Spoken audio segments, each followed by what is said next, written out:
The Senate Majority Leader is recognized. President, I ask unanimous consent the quorum call be suspended. Without objection. Thank you, Mr. President. Mr. President, I move to proceed to calendar number 311, H.R. 7147.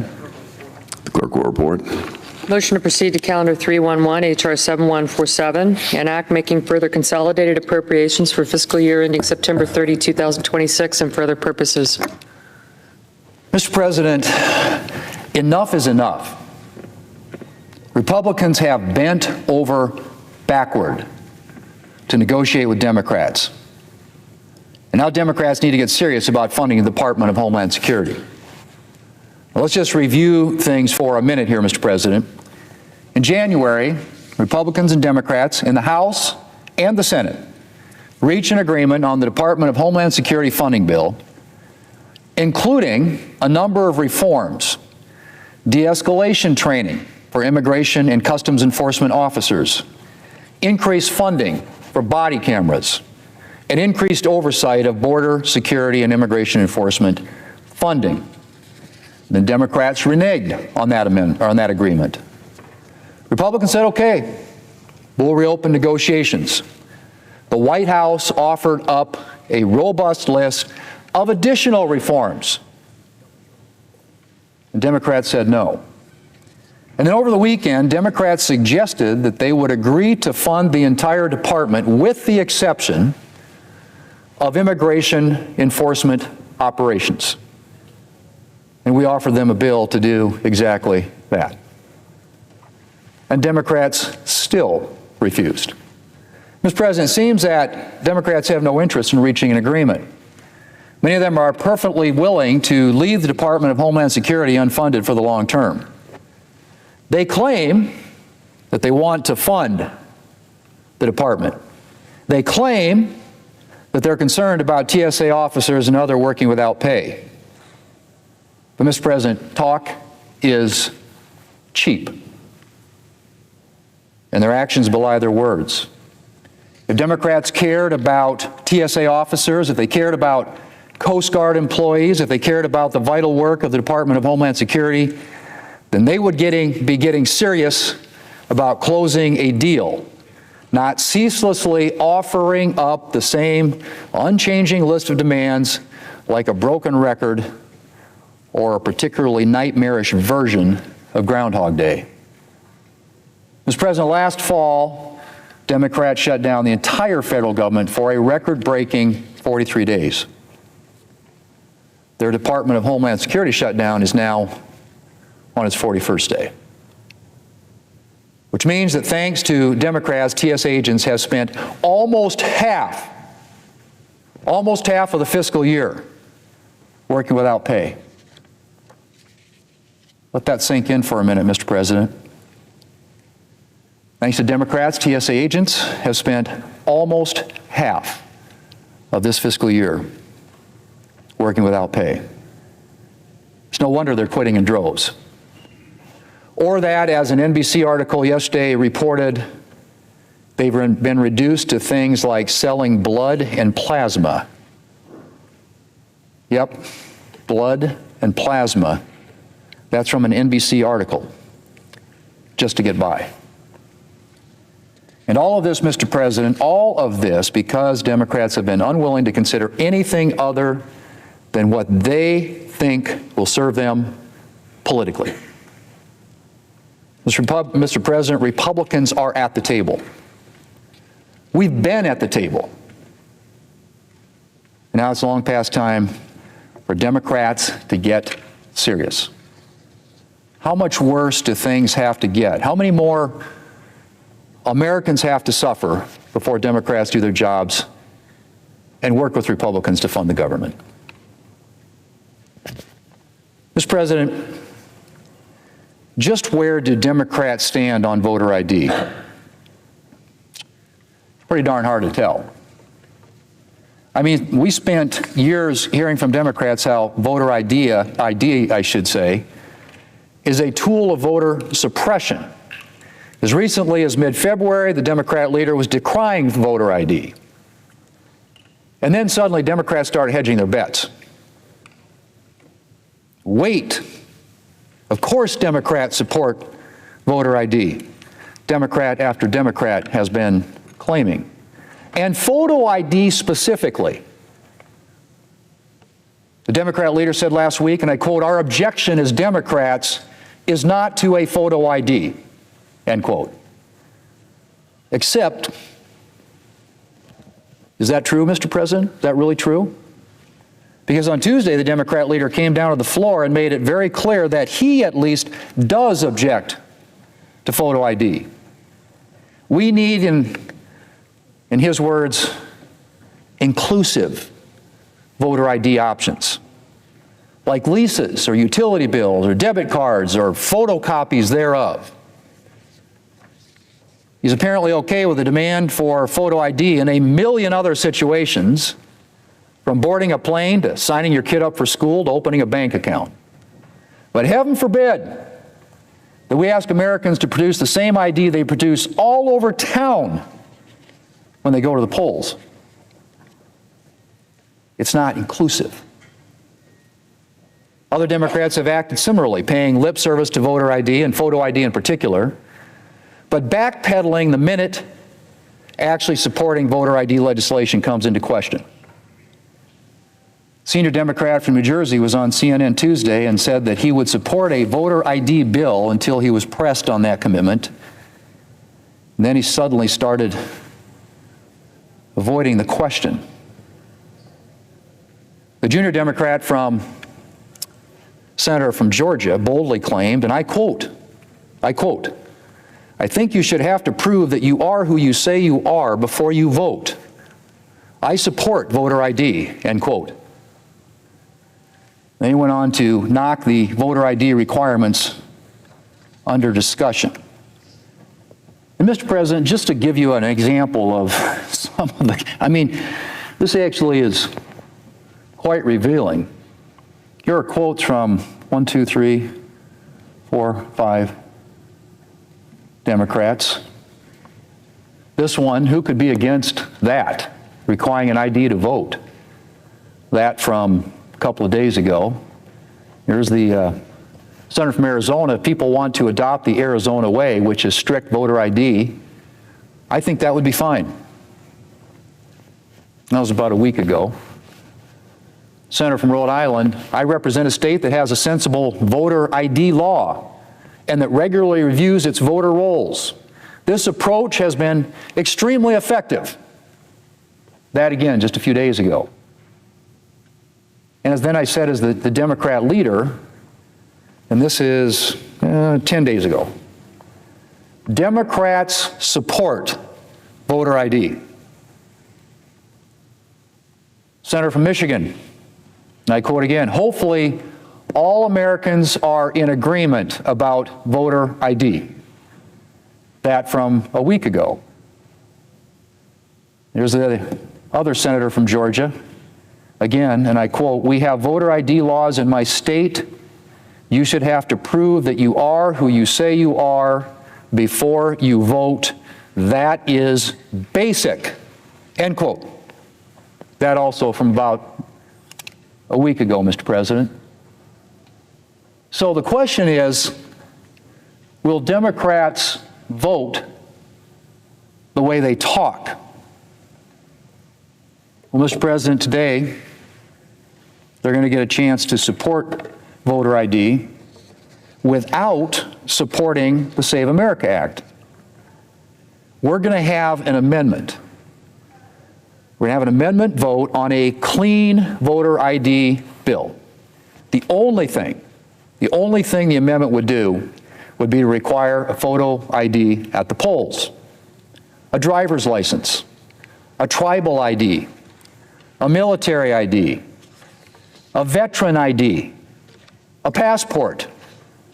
That's all it would say, Mr. President, and something that a lot of Democrats have been out there openly advocating for. And again, supporting this amendment doesn't require Democrats to support the overall Save America Act. It doesn't obligate them to vote in any way on the final bill. They can vote for this amendment and vote against the Save America Act What this amendment will do, however, is force Democrats to come clean on whether or not they actually support voter ID in a real way.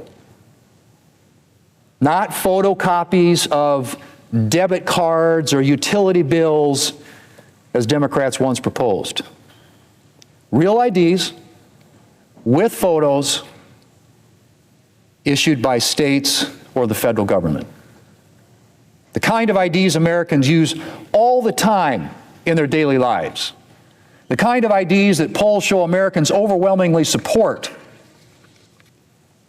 Democrats have been trying to have their cake and eat it too, Mr. President, pretending that they stand with the overwhelming majority of Americans who support photo IDs at the polls while declining any occasion to put their money where their mouth is and support actual legislation. So here's their chance, Mr. President.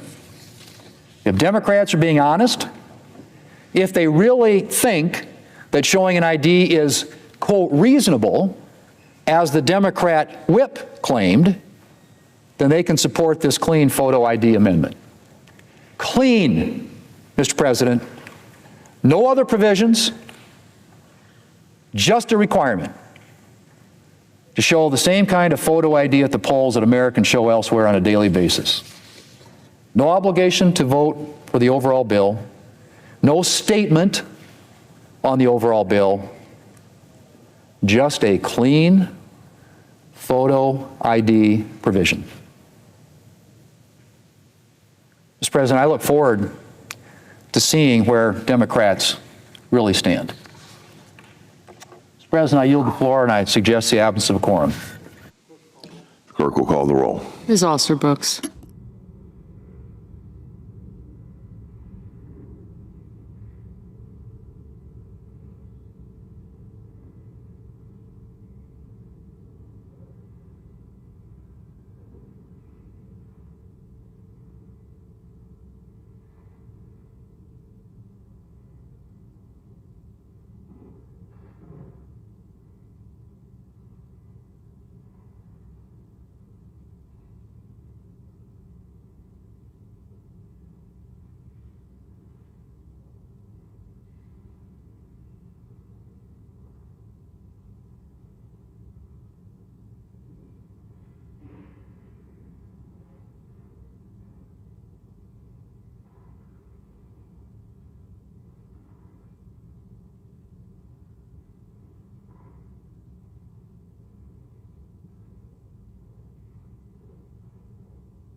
Senator from California is recognized. Ask that we dispense with a quorum call.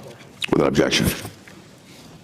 Mr. President, I rise in opposition to the amendment that we're going to be voting on shortly, but want to begin by sharing that I'm a little confused, not to the substance of the amendment, but to the process.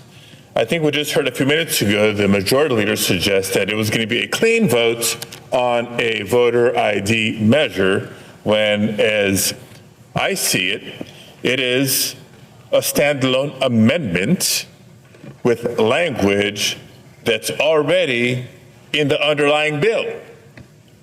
It's also language that's in a substitute amendment as well. So I understand there's some showmanship and theatrics going on here. Let me talk, before I talk about the substance of the bill, let me make one other observation as to what is and what isn't happening here. As prices are going up for families across the country, we've talked about it so many times, healthcare costs, grocery bills, price at the pump. We're not focusing or debating ideas on how to bring down costs for working families. Instead, we've now spent 2 weeks debating a bill that would make it harder for eligible Americans to register to vote, to stay registered to vote, and to cast their ballot. How un-American and how un-small d democratic that is. Another observation, as we're going back and forth on negotiations for how to restore funding for TSA and the Coast Guard and FEMA and CISA, we're not talking about that right here and now. We're spending even more time now on an amendment to a bill where the language is already there, on a bill that the American people do not support. So let's get to the substance. Now, throughout this debate, so many of my Republican colleagues have chosen to focus on the topic of voter ID. To be clear, we always strive for free and fair elections. And of course, we want to make them safe and secure, and indeed they already are.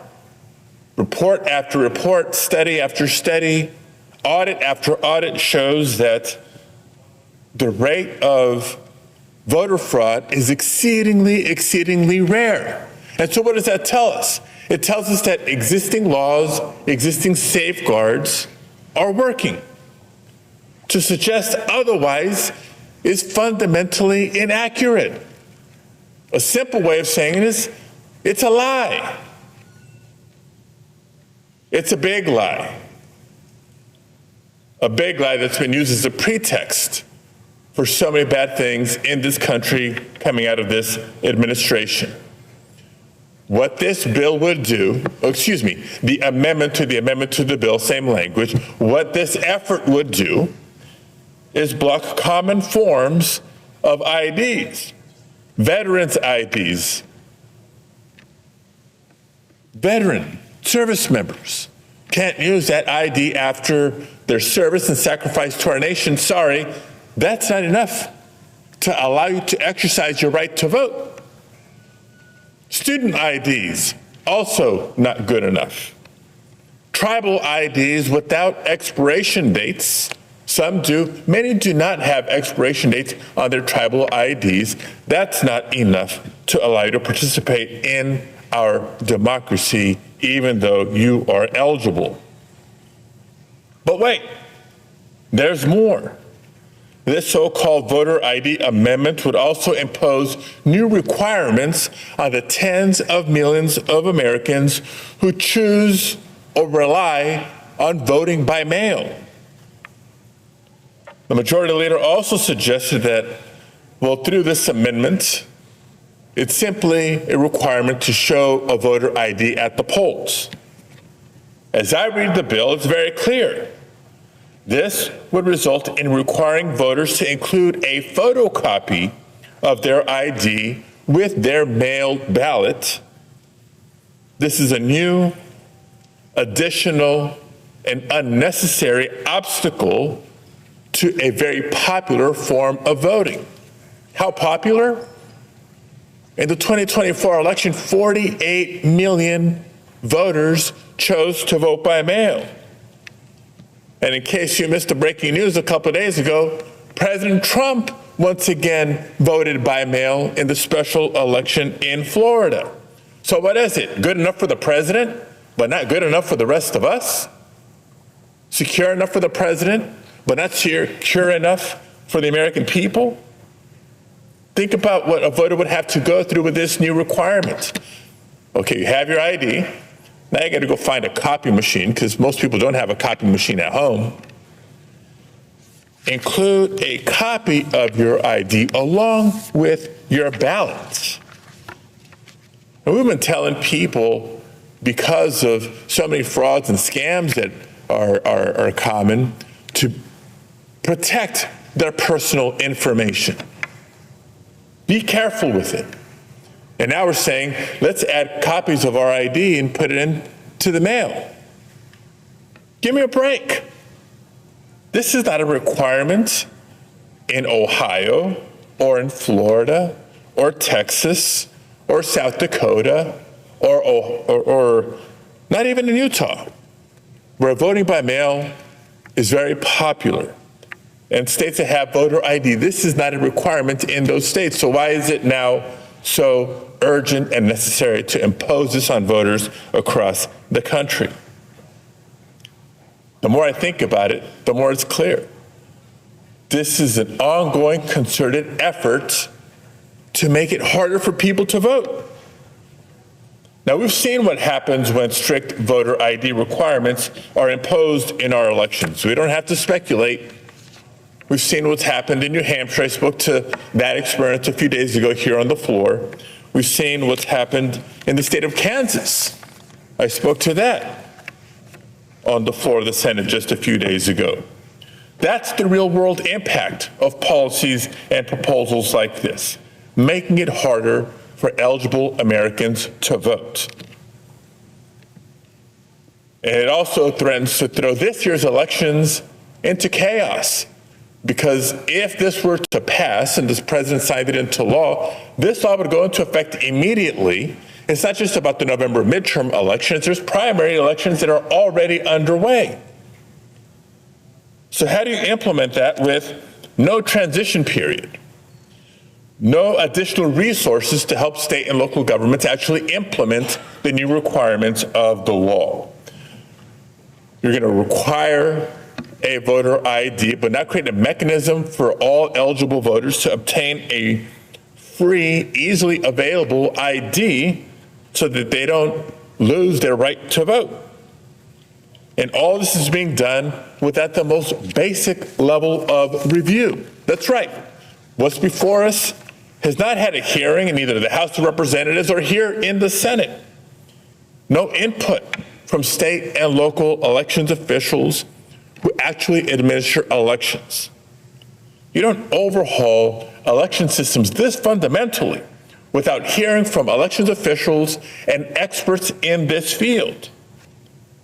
And you don't do it in the middle of an election cycle. That's just some of the reasons why Democrats have been so determined for weeks now, coming here to the floor every single day, fighting this bill tooth and nail, because we are committed to defending our fundamental right to vote in the United States of America, and will continue coming here to speak and do everything in our power to stop this Donald Trump election takeover bill. Now, President Trump's been very clear as to why he wants this bill to pass. This bill is about one thing and one thing only: helping his party win this November's midterm elections and elections for the next 50 years. That's how he's described it: the need and the urgency to hold on to power.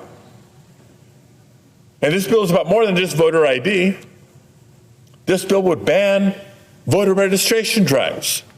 Voter registration drives in communities, on college campuses every election cycle, gone, banned, eliminated.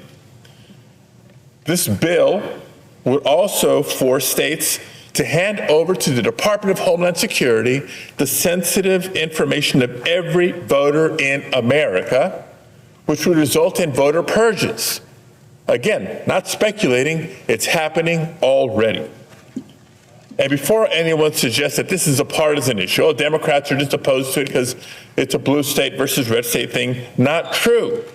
more than half a dozen states led by Republicans are refusing to comply with the administration's demand that they hand over their voter rolls.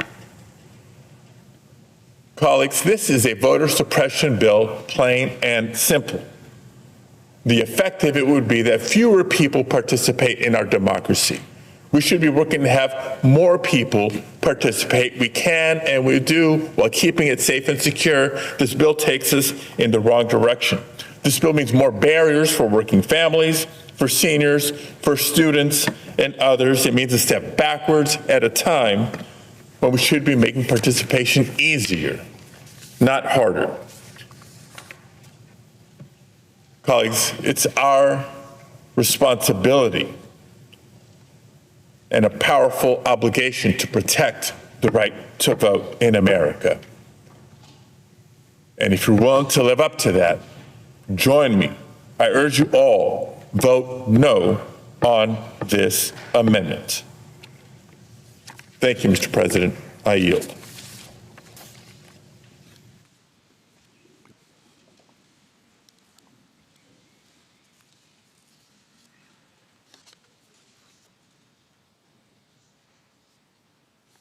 Mr. President, I suggest the absence of a quorum. The clerk will call the roll. Ms. Alsterbrooks.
Senator from Ohio is recognized. Thank you, Mr. President. I ask unanimous consent to vitiate the quorum call. Without objection. Mr. President, I ask unanimous consent to waive the mandatory quorum calls with respect to Husted Amendment 4732 and the motion to proceed calendar 3111 HR 7147. Without objection. Mr. President, before I became a U.S. Senator, I spent 2 terms as the Ohio Secretary of State and oversaw presidential elections, gubernatorial elections, Senate elections, and I know what it takes to run an election where it is easy to vote and hard to cheat. So I listened carefully to my colleagues on the other side of the aisle.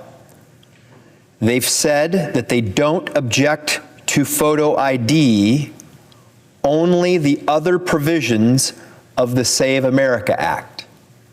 I listened. That's what they said. To quote Minority Leader Chuck Schumer, you know what our objection is. Our objection as Democrats is not to a photo ID. You'd have to define clearly and properly and easily, but not to a photo ID when you show up to vote. So that's exactly what I'm doing today. We're going to take them at their word and offer an opportunity to turn those words into action. In just a few minutes, the Senate will take a roll call vote on a clean, simple, straightforward amendment of mine to require a photo ID to vote in American elections. Nothing more. Straightforward, that's it. You can use a driver's license, state ID, passport, military veterans ID, or a tribal ID. Something that everyone has access to. No additional restrictions, no tricks, no games, no prohibition on absentee voting. The Save America Act restrictions you've been opposed to are not in there, and don't say that they are. They're not in there. It's simply straightforward photo ID.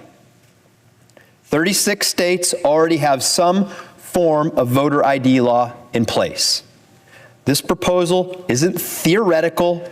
This photo ID legislation has proven the test of elections across the nation. It works. States across our country have shown that you can simultaneously make it easy to vote and hard to cheat.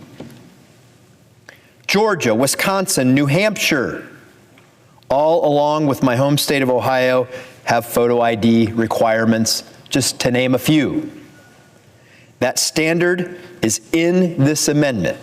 That's the standard this amendment achieves to adopt. So the question before this body is very simple. Should you have to show who you are when you vote? The American people have answered that question as yes, by an overwhelming margin. Roughly 80-20 Americans support requiring a photo ID to vote. Americans are required to show a photo ID when they rent a car, when they start a job, when they board a plane. This is something that people do every single day. It is common sense, and it's a common sense requirement for Americans to show a photo ID when they vote.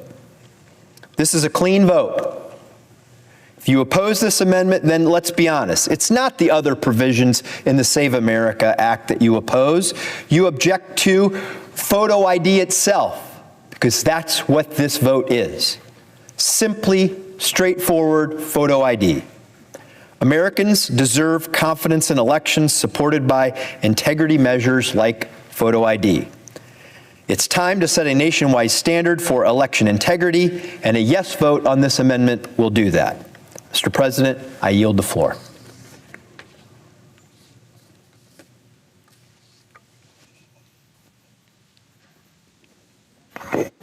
Mr. President, Senator from California is suggest an recognized. absence of a quorum. Clerk will call the roll. Ms. Alsobrooks.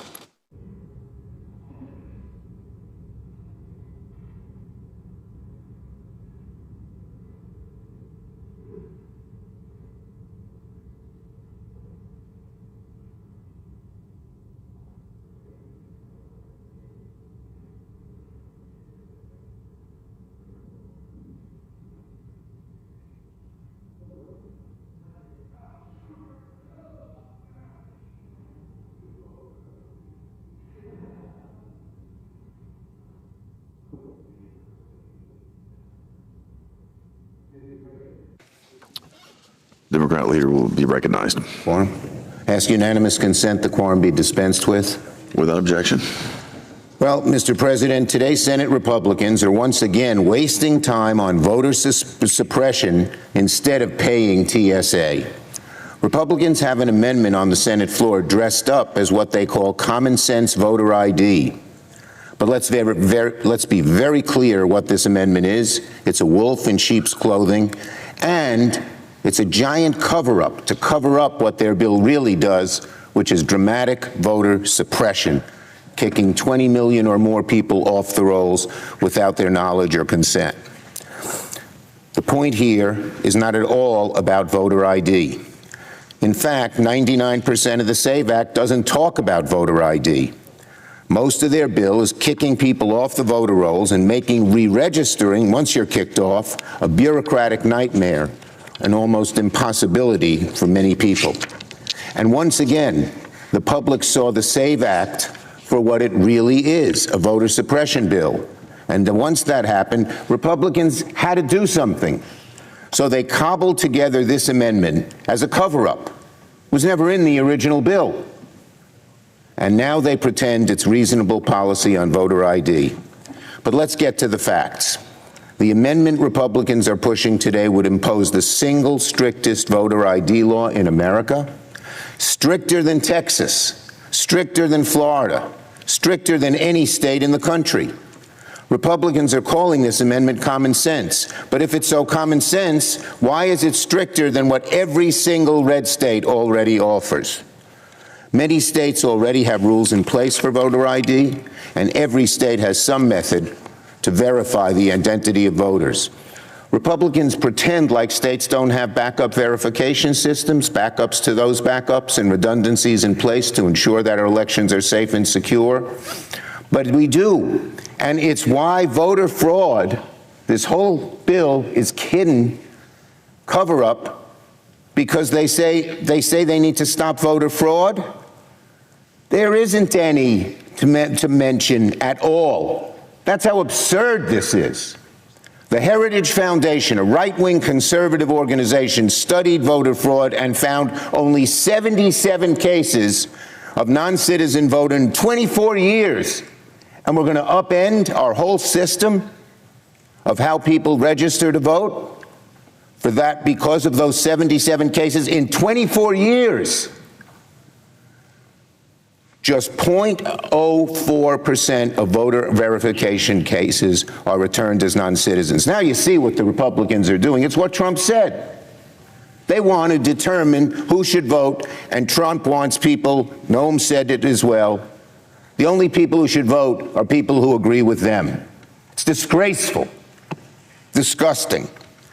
This radical amendment would toss out every single voter ID requirement in all 50 states for federal elections and put in an overly restrictive, one-size-fits-all approach that accepts only a handful of IDs. Let's talk about vote by mail. Under this ridiculous amendment, voters who choose to vote by mail, which is about 1 in 3 Americans, guess what they'd have to do? They'd have to add a photocopy of their ID with their ballot. So the election officials would open up the envelope and could see how you voted. The sacred secrecy of our ballot would be undone by this amendment. It's ridiculous. Again, anyone who voted by mail would have to put a voter ID inside the envelope, and the Board of Elections would have to open it up and see how you voted. It's incredible. It would also leave people susceptible to identity theft. It would violate basic privacy. So let's be clear, most people wouldn't like the idea of having to stick a copy of their photo ID with their ballot in the mail. So this requirement is another Trojan horse for trying to weaken and kill vote by mail altogether. Democrats are supportive of common sense voter ID standards. Just look at the Freedom to Vote Act, which had the full support of the Democratic caucus. It set flexible, comprehensive standards based on West Virginia's then law for voter ID requirements. This amendment is not about security, it's about exclusion. It's not about security, it's about exclusion. And the SAVE Act is not about protecting our elections, it's about suppressing the vote. Yield the floor and Mr. President. Senator from Ohio is recognized. Mr. President, I would like to suggest that I go through this again about what's actually in this amendment, because it was just misrepresented. This isn't the Save America Act. This is, frankly, me listening to the minority leader and what he said and how he doesn't object to photo ID. So all that's in this amendment is 5 forms of photo ID that people can list to vote, which people have. I ask the American people, do you have a driver's license? Do you have a state ID? Do you have a passport? Do you have a military or veterans ID? Do you have a tribal ID? Because every American has one of those things or has access to it. In Ohio, we will pay for you to have a free state ID. That's all this asks. Show one of those 5 forms of identification. And then the misrepresentation about what this does on mail-in ballots. Clearly, some people don't know how it works. I can explain to you how it works. When you have a mail-in ballot process, you have the ballot, you have the mail-in envelope, you have 2 envelopes. You have the mail-in envelope, and then you have a security envelope inside in which your ballot is contained. You put the information, whether that is a photo of your passport or the last 4 digits of your social security number, on the outside of that envelope where no one can see your ballot. It validates that the ballot inside is legit, that it's from a qualified registered voter. They remove that information and put the ballots on the other side in the presence of both a Democrat and Republican, and then the ballots are counted. That's how it works, not that misrepresentation. The problem is this is too simple. It's simple photo ID. You either believe that we need to know who's voting or you don't. And this simple amendment accomplishes that. The misrepresentation of how it works needed to be corrected, and Mr. President, I yield the floor. I ask unanimous consent that the previous scheduled roll call votes begin immediately. Is there objection? Objection. The clerk will report the motion to invoke cloture. Cloture motion. We, the undersigned senators, in accordance with the provisions of Rule 22 of the Standing Rules of the Senate, do hereby move to bring to a close debate on amendment number 4732 to the motion to concur in the House message to accompany S 1383 with substitute amendment number 4420, an act to establish the Veterans Advisory Committee on Equal Access and for other purposes, signed by 17 senators. Under the previous order, the mandatory quorum call under Rule 22 has been waived. The question is it the sense of the Senate that debate on amendment number 4732, offered by the Senator from South Dakota, Mr. Thune, to the motion to concur in the House amendment with amendment number 4420 to S 1383, an act to establish the Veterans Advisory Committee on Equal Access and for other purposes, shall be brought to a close. The ayes and nays are mandatory under the rule. The clerk will call the roll. Ms. Alsobrooks, Mr. Armstrong, Ms. Baldwin.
Mr. Banks, Mr. Barrasso, Mr. Bennett, Mrs. Blackburn, Mr. Blumenthal, Ms. Blood Rochester, Mr. Booker, Mr. Bozeman, Mrs. Britt.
Mrs. Britt, Mr. Budd, Ms. Cantwell,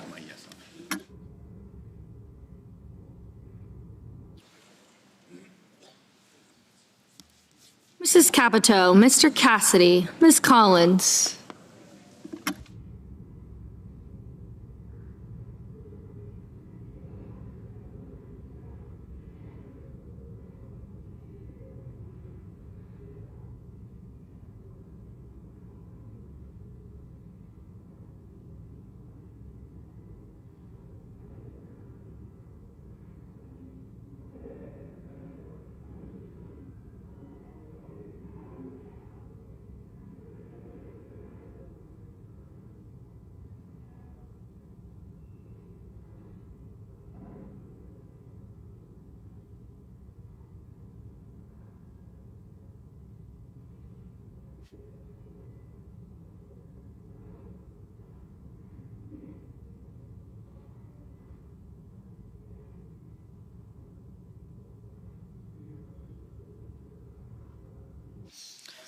Mr. Coons, Mr. Cornyn, Ms. Cortez Masto, Mr. Cotton, Mr. Kramer, Mr. Crapo, Mr. Cruz, Mr. Curtis, Mr. Daines, Ms. Duckworth, Mr. Durbin, Ms. Ernst, Mr. Fetterman, Mrs. Fisher.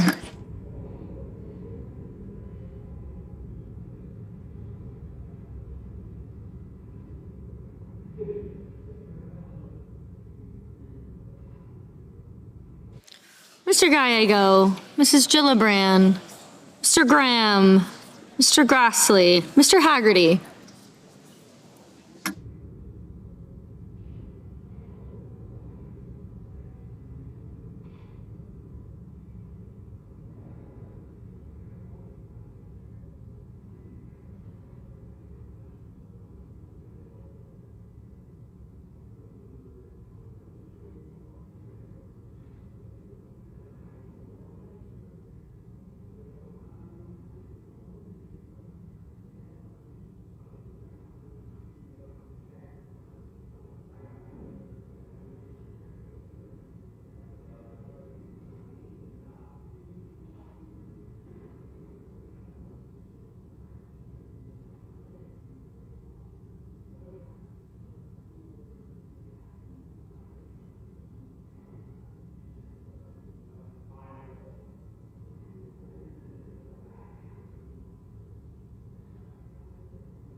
Ms. Hassan, Mr. Hawley, Mr. Heinrich, Mr. Hickenlooper, Ms. Hirono, Mr. Hoven, Mr. Husted, Mrs. Hyde-Smith, Mr. Johnson, Mr. Justice,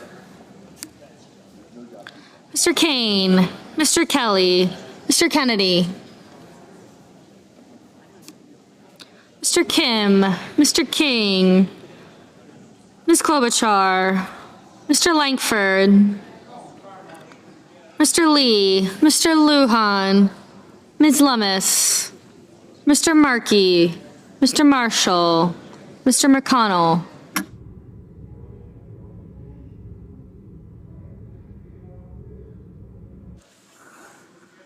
Mr. McCormick, Mr. Merkley, Mrs. Moody, Mr. Moran, Mr. Marino,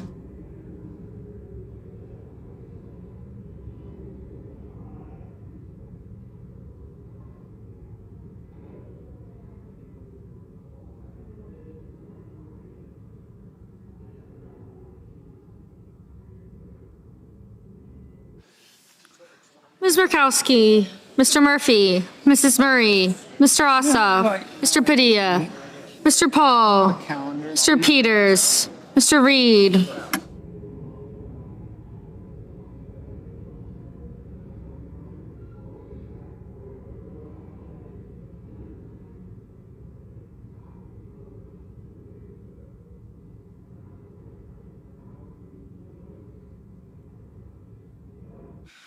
Mr. Reed, Mr. Ricketts, Mr. Risch, Ms. Rosen, Mr. Rounds, Mr. Sanders, Mr. Schatz, Mr. Schiff, Mr. Schmidt, Mr. Schumer, Mr. Scott of Florida, Mr. Scott of South Carolina. Mrs. Shaheen. Mr. Sheehy.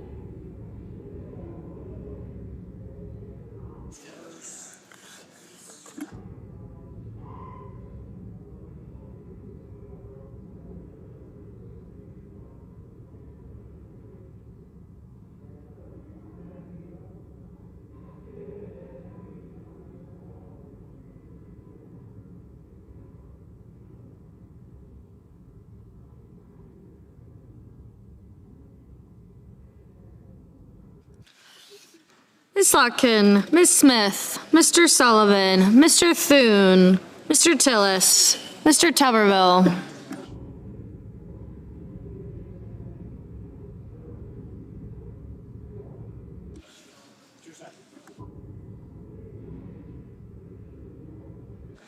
Mr. Van Hollen, Mr. Warner.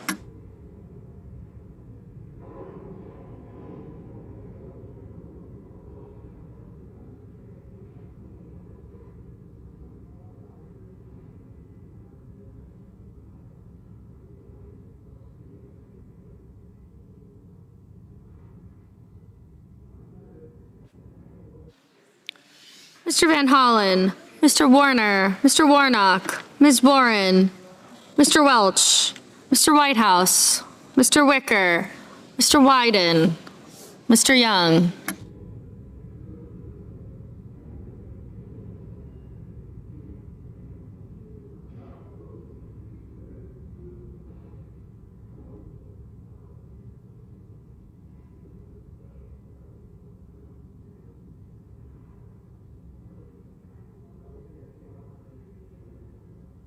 Senators voting in the affirmative: Armstrong, Banks, Barrasso, Capito, Cassidy, Collins, Cornyn, Cotton, Crapo, Cruz, Curtis, Daines, Fisher, Graham, Grassley, Haggerty, Hawley, Husted, Hyde-Smith, Johnson, Kennedy, Langford, Marshall, McCormick, Moody, Moran, Marino, Paul, Ricketts, Risch, Rounds, Schmidt, Scott of Florida, Scott of South Carolina, Sheehy, Thune, Tillis, and Tuberville. Mrs. Blackburn, aye. Mr. Kramer, aye.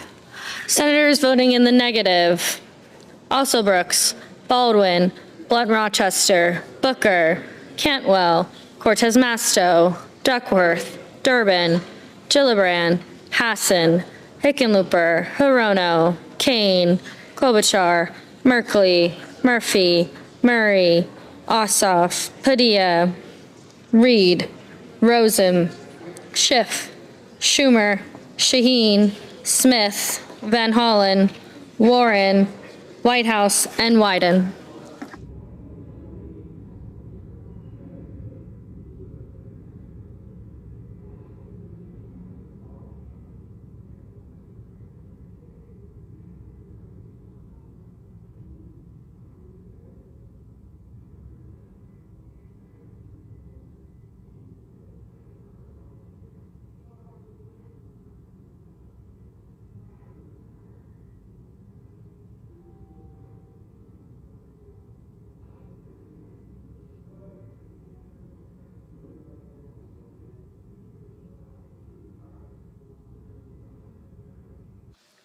Mr.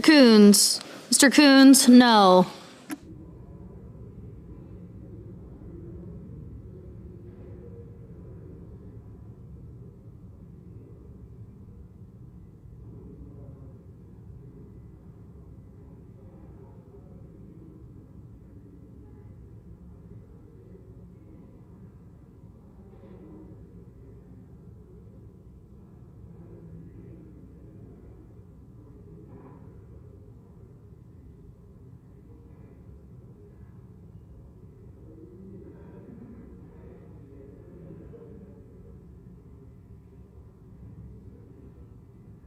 Mr. King, no. Mr. Warner, no.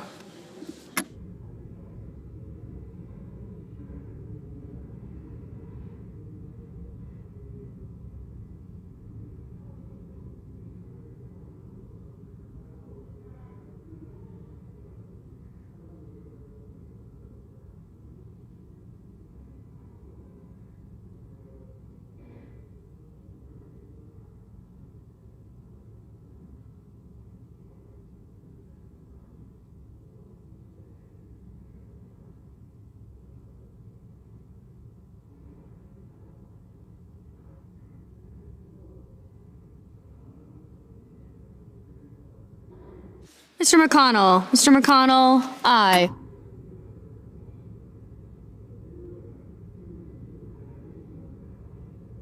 Mr. Wicker. Mr. Wicker, aye.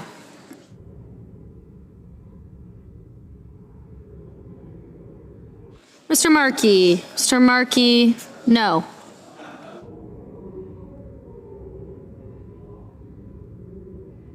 Mr. Budd. Mr. Budd, aye. Mr. Blumenthal. Mr. Blumenthal, no. Mr. Lujan. Mr. Lujan, no.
Mr. Kim. Mr. Kim, no.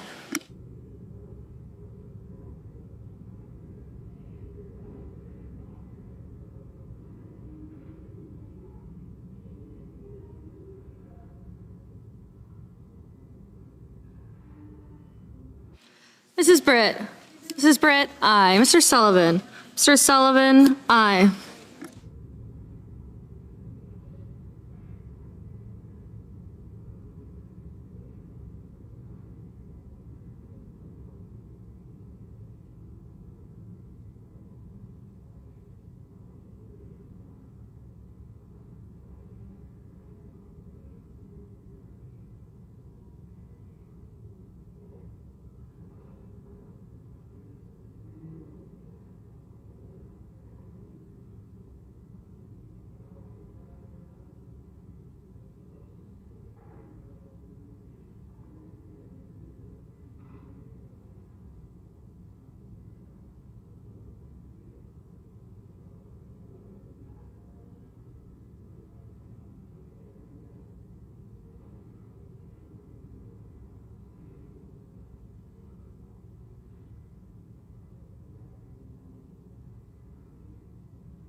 Ms. Lummis. No. Ms. Lummis, aye.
Mr. Fetterman. Mr. Fetterman, no.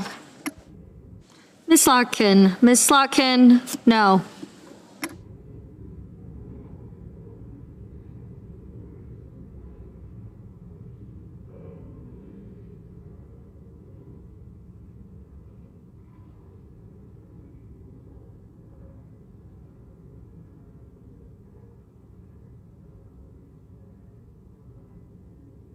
Mr. Bozeman. Mr. Bozeman, aye.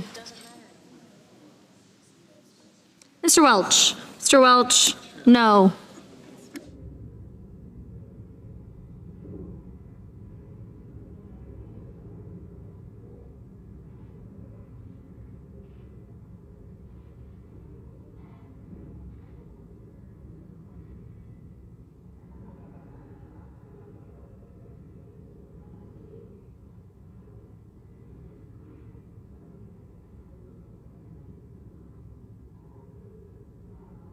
Mr. Young. Mr. Young, aye.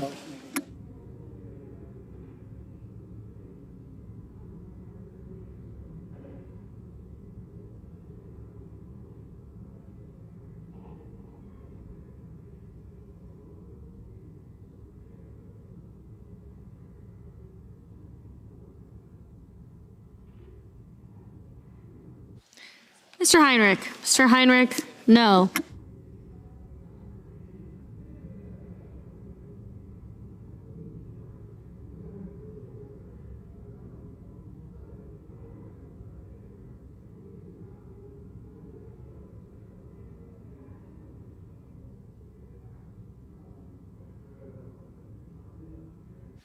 Mr. Justice. Mr. Justice, aye.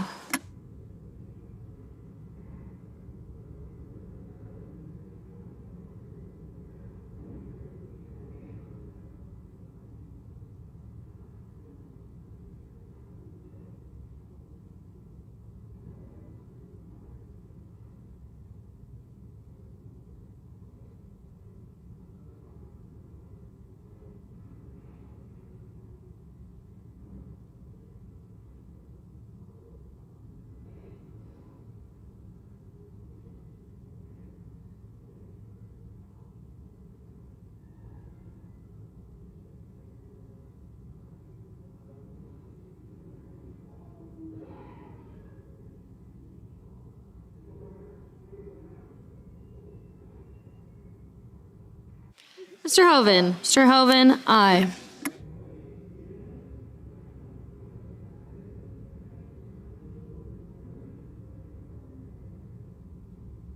Mr. Sanders. Mr. Sanders, no.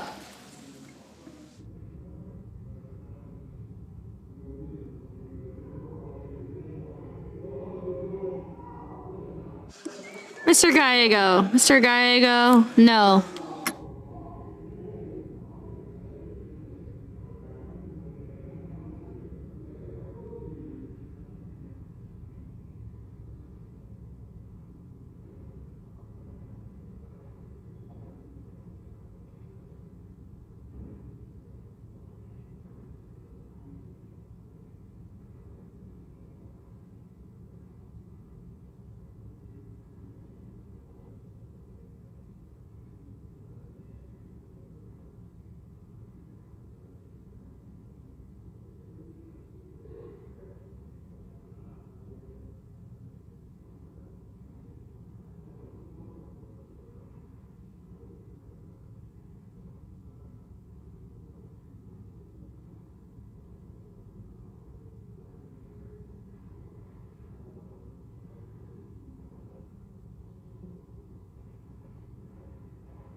Ms. Murkowski.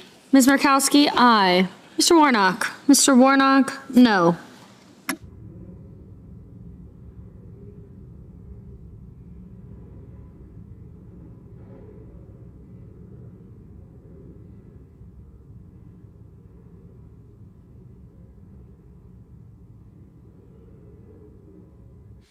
Mr. Bennett. Mr. Bennett, no. Ms. Ernst. Ms. Ernst, aye.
Mr. Lee, aye.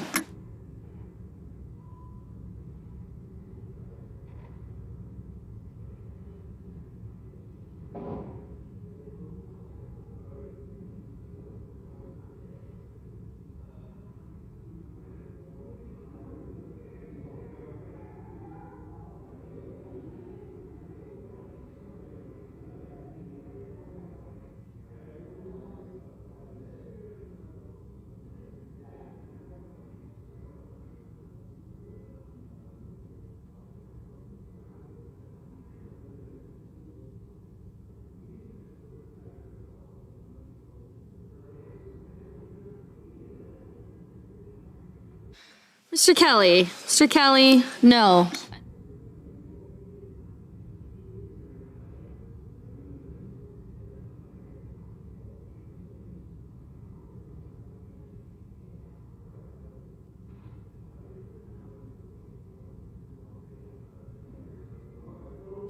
Mr.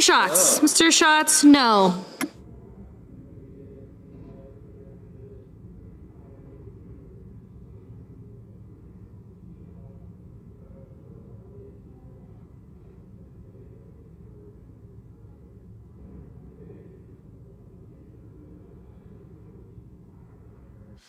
Mr. Peters, no.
On this vote, the yeas are 53, the nays are 47.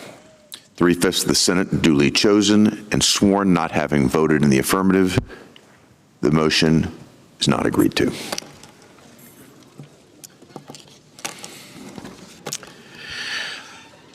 Number one here. Will report the motion to invoke cloture. Cloture motion, we, the undersigned senators, in accordance with the provisions of Rule 22 of the Standing Rules of the Senate, do hereby move to bring to a close debate on the motion to proceed to calendar number 311, H.R. 7147, an act making further consolidated appropriations for the fiscal year ending September 30th, 2026, and for other purposes, signed by 17 senators. Under the previous order, the mandatory quorum call under Rule 22 has been waived. The question is it the sense of the Senate that debate on the motion to proceed to H.R. 7147, an act making further consolidated appropriations for the fiscal year ending September 30, 2026, and for other purposes, shall be brought to a close? The yeas and nays are mandatory under the rule. The clerk will call the roll. Ms. Alsobrooks, Mr. Armstrong, Ms. Baldwin, Mr. Banks, Mr. Barrasso, Mr. Bennett, Mrs. Blackburn, Mr. Blumenthal, Ms. Blunt-Rochester, Mr. Booker, Mr. Bozeman, Mrs. Britt, Mr. Budd, Ms. Cantwell, Mrs. Capito, Mr. Cassidy, Ms. Collins, Mr. Coons, Mr. Cornyn,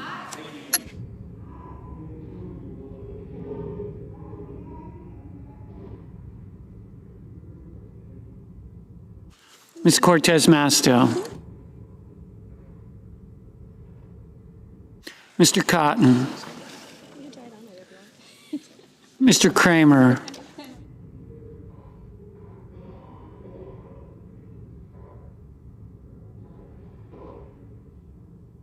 Mr. Crapo, Mr. Cruz, Mr. Curtis, Mr. Daines, Ms. Duckworth, Mr. Durbin, Ms. Ernst, Mr. Fetterman, Mrs. Fisher, Mr. Gallego,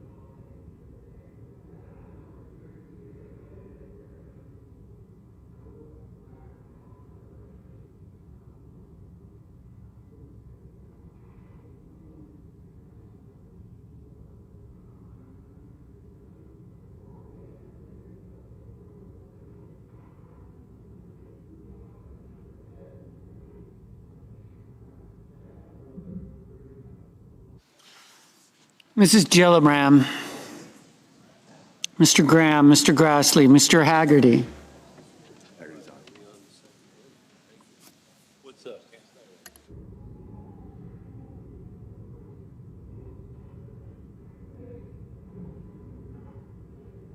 Ms. Hassan,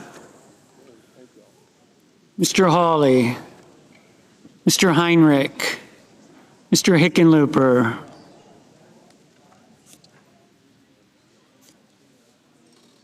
Ms. Arono, Mr. Hoven, Mr. Husted, Mrs. Hyde-Smith, Mr. Johnson, Mr. Justice, Mr. Kane, Mr. Kelly, Mr. Kennedy, Mr. Kim, Mr. King, Ms. Klobuchar,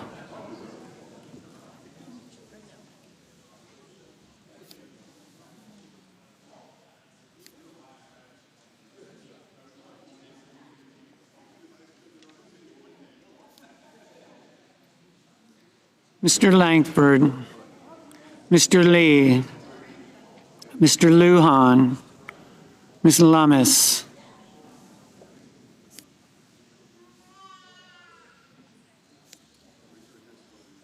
Mr. Markey, Mr. Marshall, Mr. McConnell, Mr. McCormick,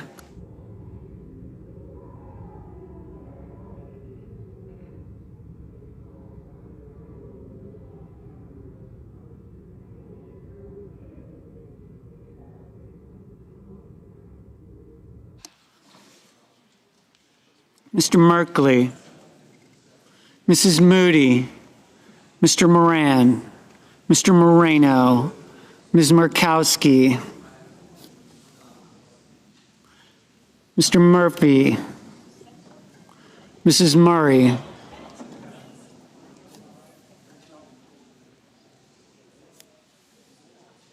Mr. Ossoff, Mr. Padilla,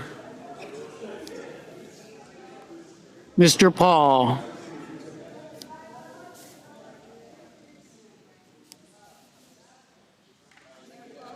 Mr. Peters, Mr. Reed, Mr. Ricketts,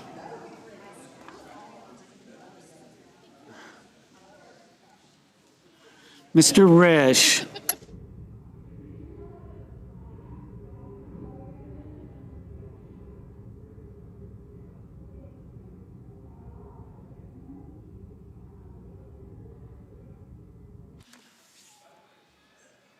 Ms. Rosen, Mr. Rounds, Mr. Sanders, Mr. Schatz, Mr. Schiff, Mr. Schmidt, Mr. Schumer,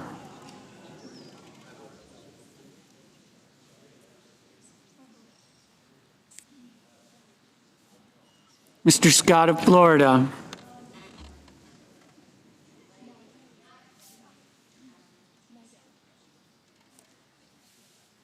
Mr. Scott of South Carolina. Mrs. Shaheen. Mr. Sheehy. Ms. Slotkin, Ms. Smith, Mr. Sullivan, Mr. Thune, Mr. Tillis, Mr. Tuberville, Mr. Van Hollen, Mr. Warner, Mr. Warnock, Ms. Warren, Mr. Welch, Mr. Whitehouse, Mr. Wicker, Mr. Wyden, Mr. Young.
Senators voting in the affirmative: Barrasso, Blackburn, Britt, Budd, Cornyn, Cotton, Crapo, Cruz, Curtis, Ernst, Graham, Haggerty, Hawley, Hyde-Smith, Justice, Langford, Lee, Moody, Moran, Paul, Ricketts, Rounds, Schmidt, Scott of Florida, Scott of South Carolina, Sheehy, Tillis, Tuberville, Wicker. Senators voting in the negative: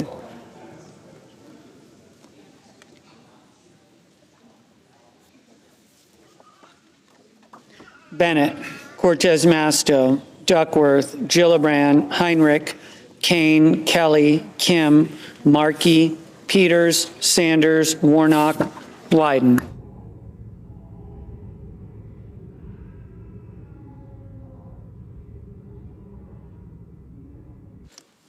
Mr. Whitehouse, no.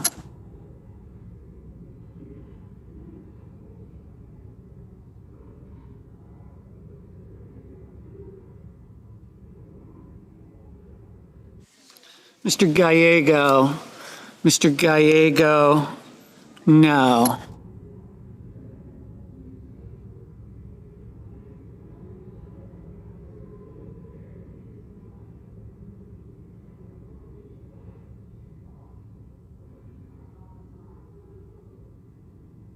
Ms. Lummis, aye.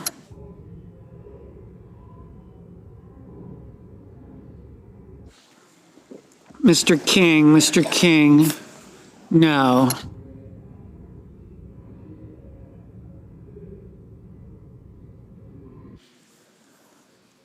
Mr.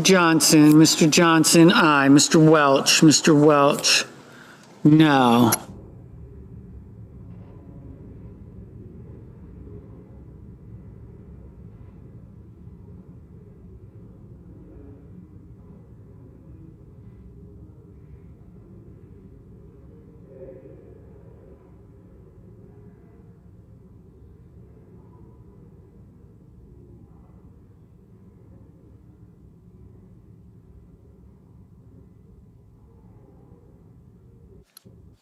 Mr.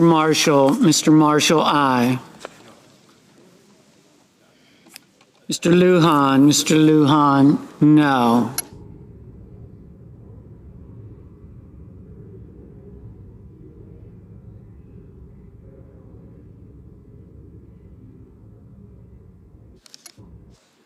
Mr. Schiff, no. Ms. Hassan, no.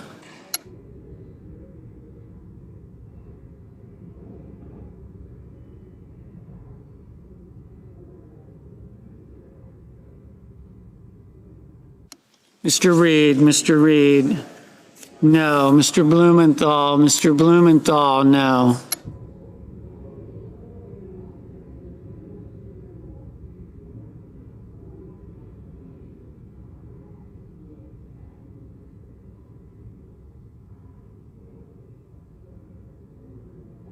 Mr. Sullivan, aye.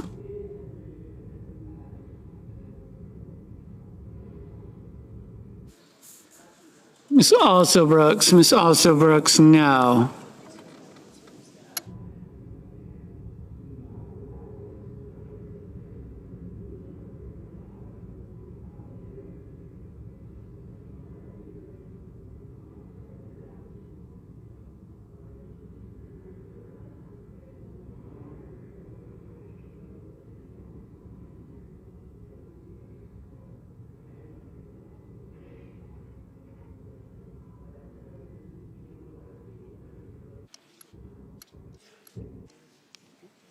Ms.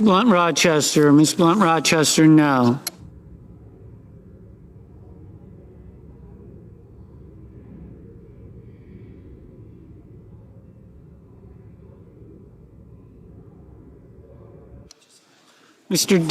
Mr. Daines, aye.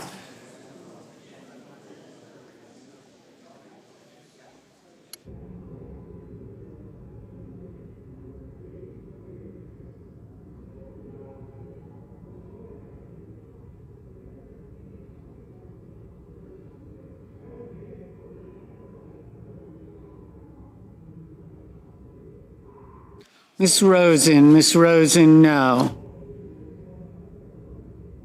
Ms. Hirono, no. Mr. Merkley, no.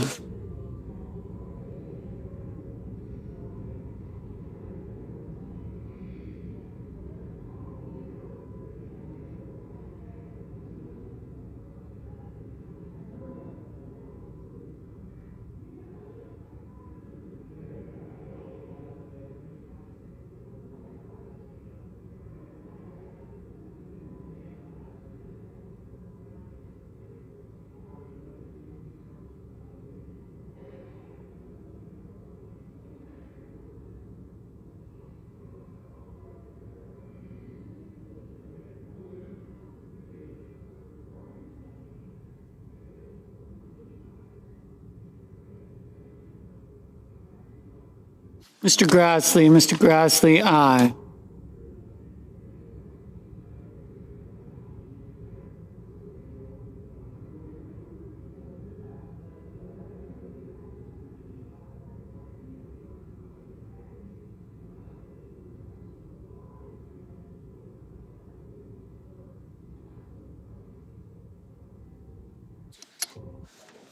Mr. Banks, aye.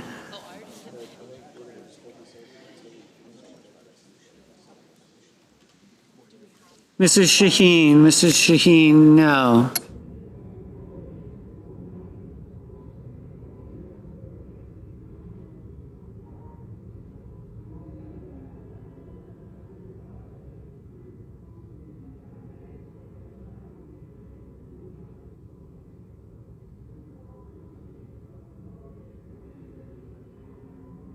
Mr. Fetterman, aye. Mr. McConnell, aye.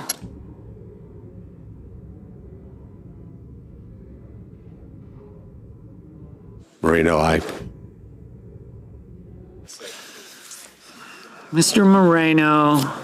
Mr. Moreno, aye.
Mr. Ossoff, no.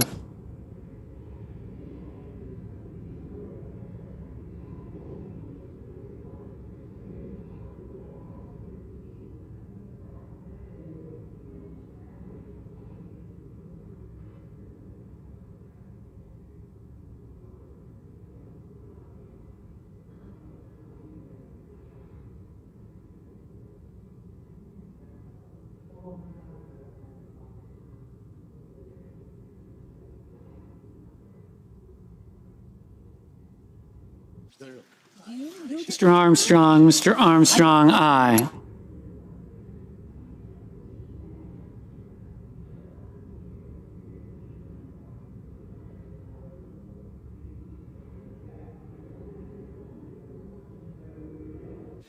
Ms. Baldwin, no.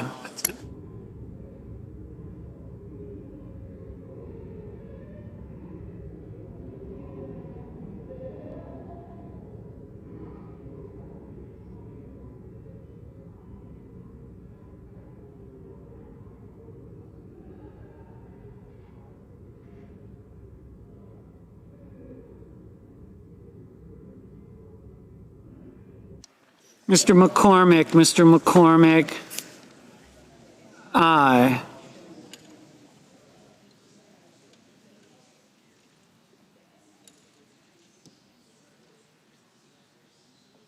Mr. Kennedy, aye. Ms. Collins, aye.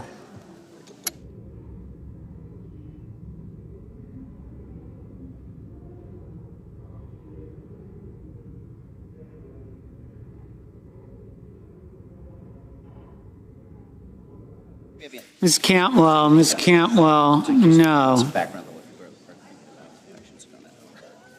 You could, yeah, as long as she doesn't turn. Yeah. So like, there's all the time. English?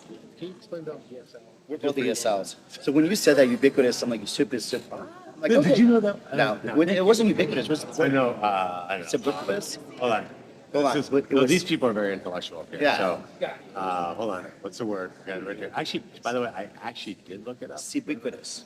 No, there's another fancy word.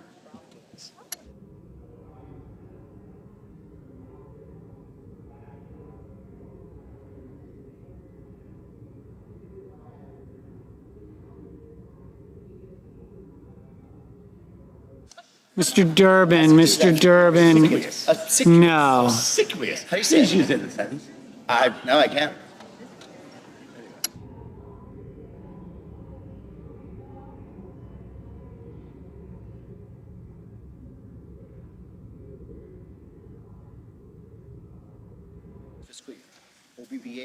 Ms. Murkowski, aye. Mr. Risch, aye. Mrs. Fisher, aye.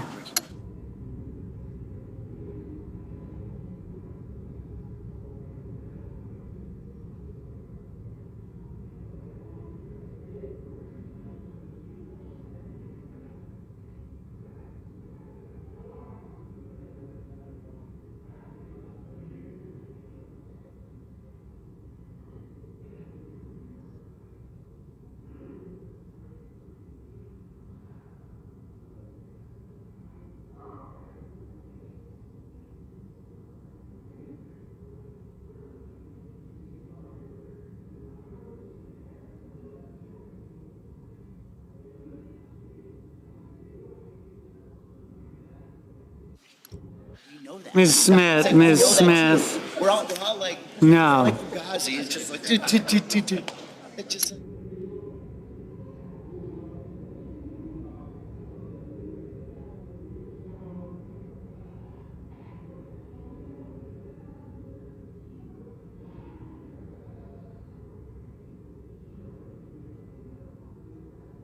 Mr. Hoven, aye.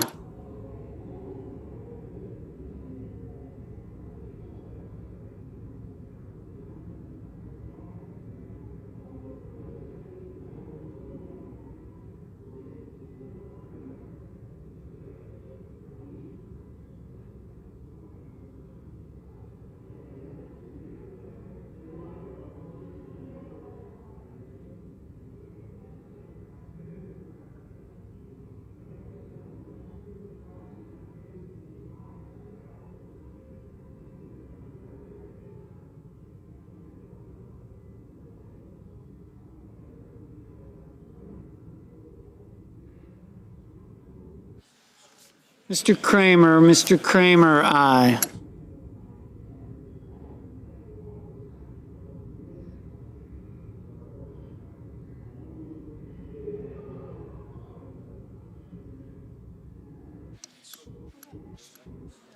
Ms. Warren, no.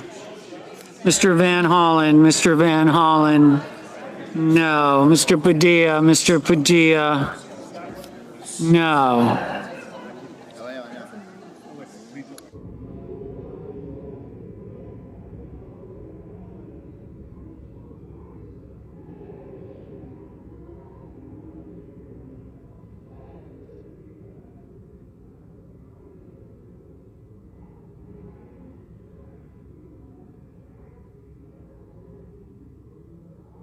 Ms. Klobuchar, no.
Mr. Hickenlooper, no. Mr. Murphy, no.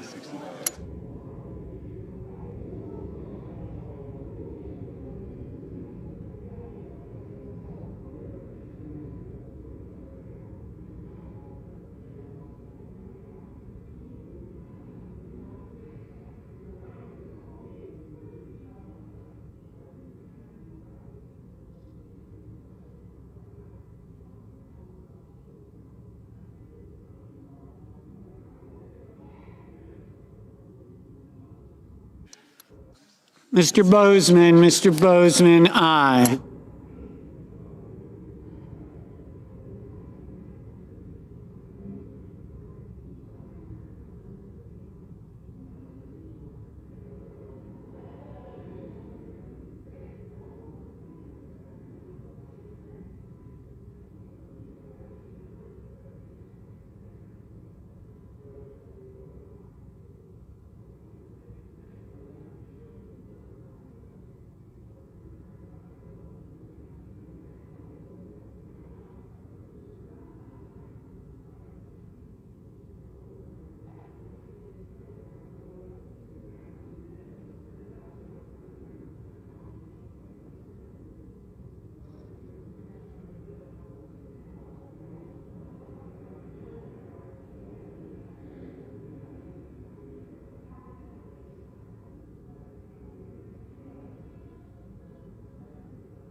Mr. Coons, no.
Mr. Husted, aye.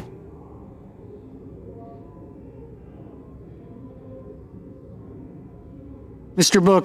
Booker, no.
Mr. Thin, aye.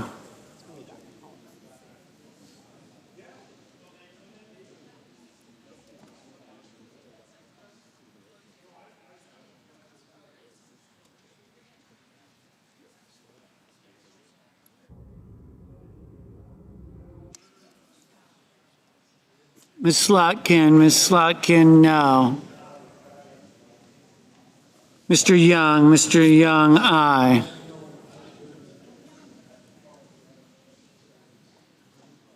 Mr. Warner, no.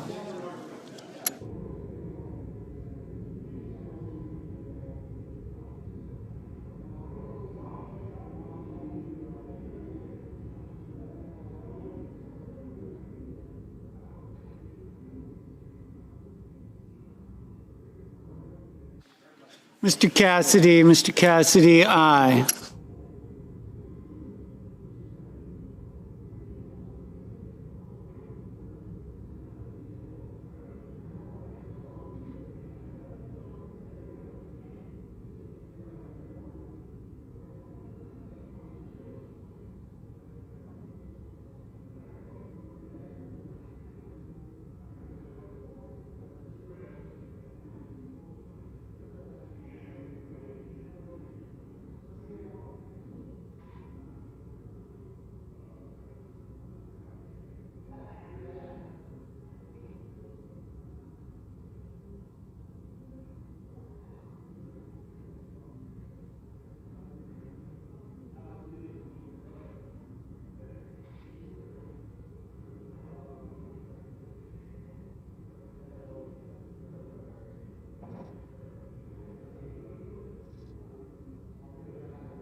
Mr. Schatz, no. Mrs. Murray, no.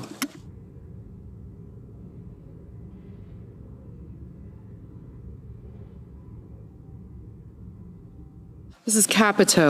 Capito, aye.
Mr. Schumer. Mr. Schumer, no.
Mr. Thune, no.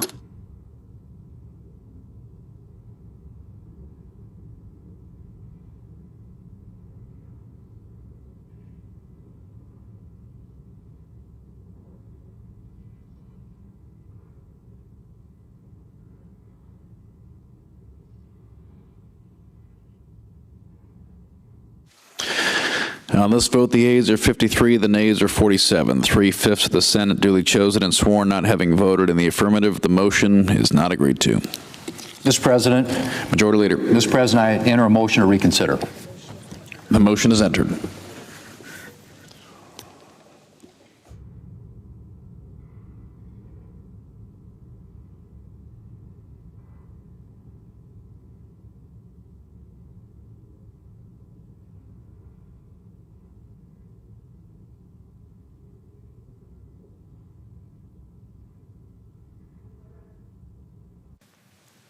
Senator of Nevada. Mr. President, today I recognize my friend and mentor, Sue Wagner, who passed away in Reno, Nevada on March 17th, 2026. Now, Sue blazed a path for women in government in the great state of Nevada and is an inspiration not just to me, but to so many others. She will be remembered not just as the first woman elected lieutenant governor of Nevada, or as one of the incredible leaders who secured a woman's right to choose in our state, but also as someone who you could always count on to stand up for what's right. She was born in Maine and she grew up in Arizona. Since childhood, Sue had an appreciation for public service and engagement. Her father was actively involved in Maine politics, and his activism sparked Sue's interest in public service. From a young age, she was inspired by female political leaders, and she was also inspired by Senator Margaret Chase Smith, one of her childhood role models. Sue moved to Reno in 1969 with her husband, Peter, and their two kids, Kirk and Christina. It is there where her political career began. In 1975, she was elected to the Nevada State Assembly, and she served in the Assembly until 1980, when she successfully ran for the Nevada State Senate, where she stayed for another 9 years. In 1990, Sue made history as the first woman to be elected lieutenant governor in the Silver State.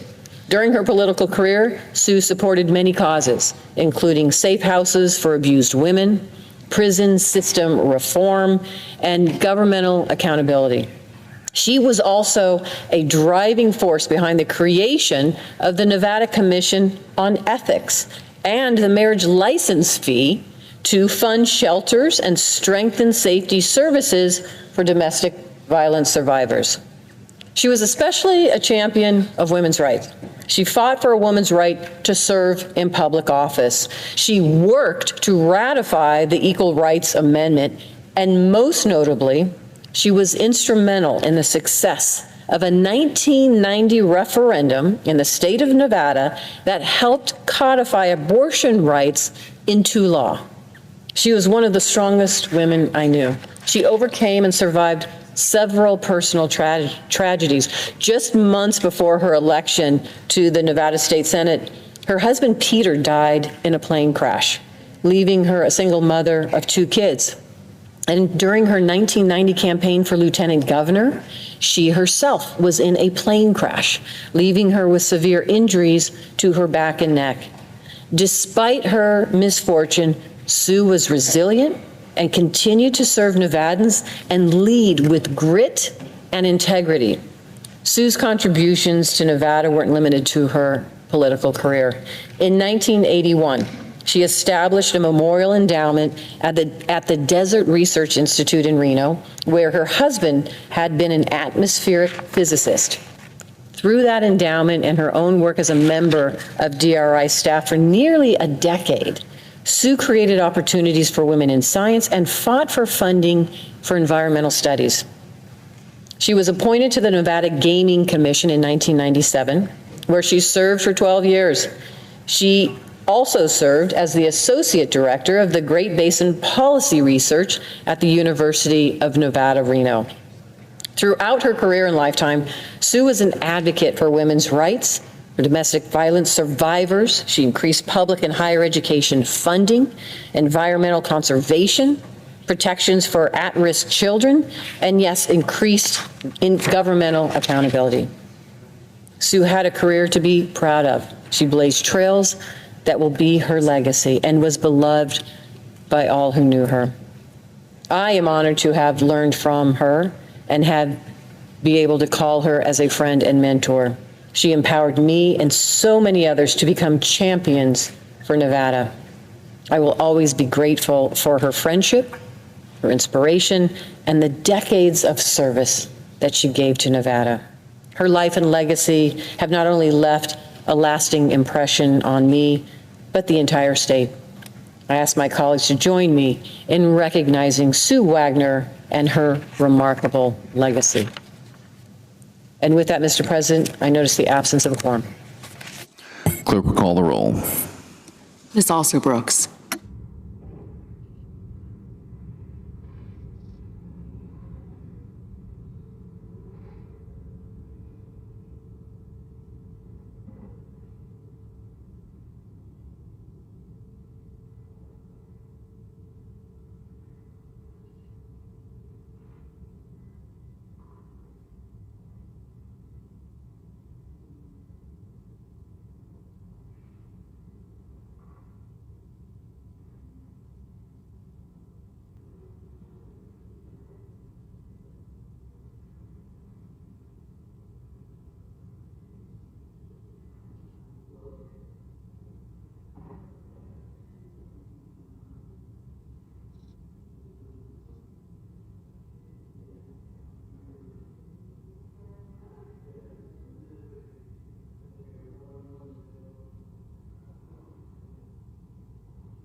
Mr. President. Senator Maine, we are on a quorum call.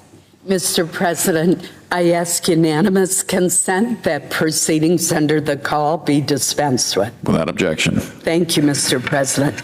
Mr. President, I have 5 requests for committees to meet during today's session of the Senate. They have the approval of both the majority and the minority leaders. Duly noted. Thank you, Mr. President. Mr. President, I note the absence of a quorum. Clerk will call the roll. Ms. Also Brooks.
Mr. President.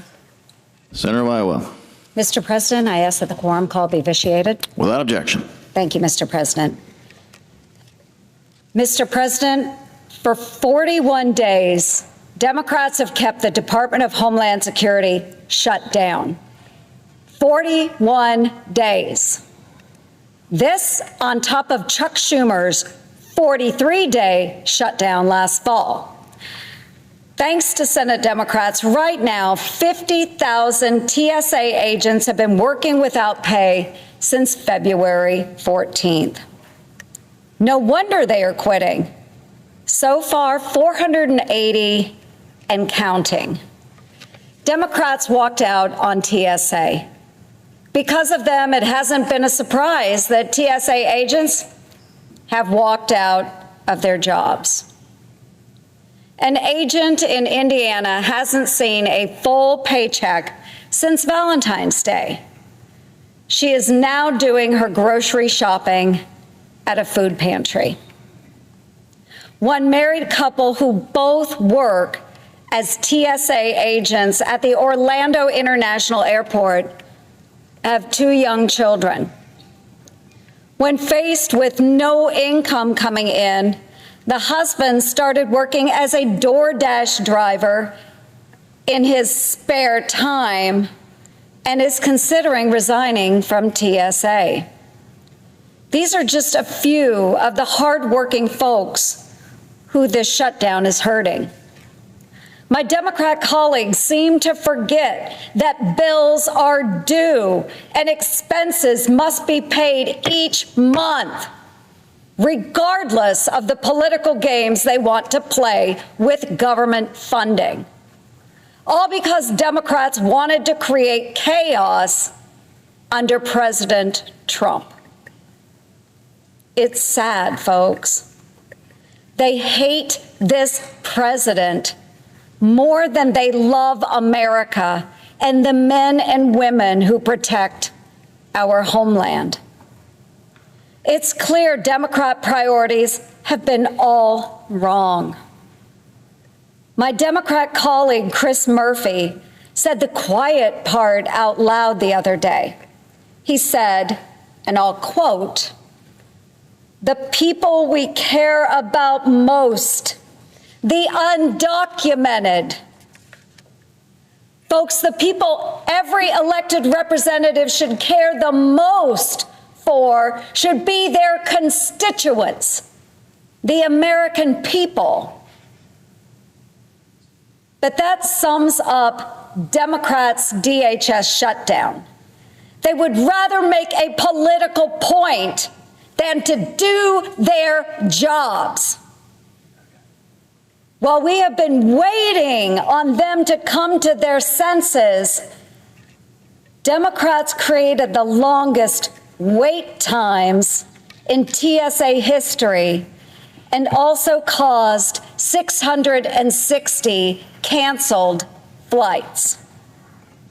So, if you have been stuck standing in line at the airport for a few extra hours, call Chuck Schumer. We have literally been waiting on him to pass this bill. Angry, tired, frustrated because of delays? Call Chuck Schumer. Missed a flight? Call Chuck Schumer. And if you missed a paycheck because of Democrats' shutdown, right here, folks, call Chuck Schumer. Because Republicans presented him with compromises to make sure folks get paid and we can keep Americans safe. But he has been like Lucy with Charlie Brown's football. Democrats claimed they just wanted a few reforms. But when a deal is right in front of them, Schumer moves the ball. Well, not today, Charlie. Look, folks, we need to get this done. Not only because it's the right thing to do for hardworking Americans who earned their paychecks, but because safety and security are on the line. After Democrats shut down DHS, including the Cybersecurity and Infrastructure Security Agency, an American company faced a cyber attack from Iran. Meanwhile, teens brought explosives to a New York City protest, Schumer's home state, and were charged with attempting to provide material support to ISIS. If that wasn't a wake-up call, I don't know what is. But while Schumer has his own bodyguards and members of Congress have funding for personal security, Democrats are leaving our homeland and our communities vulnerable. Enough of the Washington double standards. Republicans have stood ready and willing to fund DHS. We voted for it. Republicans voted for it 11 times.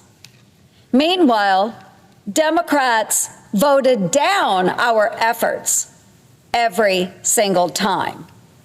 While our Democrat colleagues have refused to join us and end unnecessary pain for thousands of Americans, President Trump is pushing through the politics and is paying our TSA agents, bringing wait times down and keeping our citizens safe. Now, Democrats must join us in doing their jobs and actually fund the rest of DHS to fully protect our homeland. There is no time to delay. Thank you, Mr. President, and I would note the absence of a quorum. Clerk will call the roll. Ms. Alster-Brooks.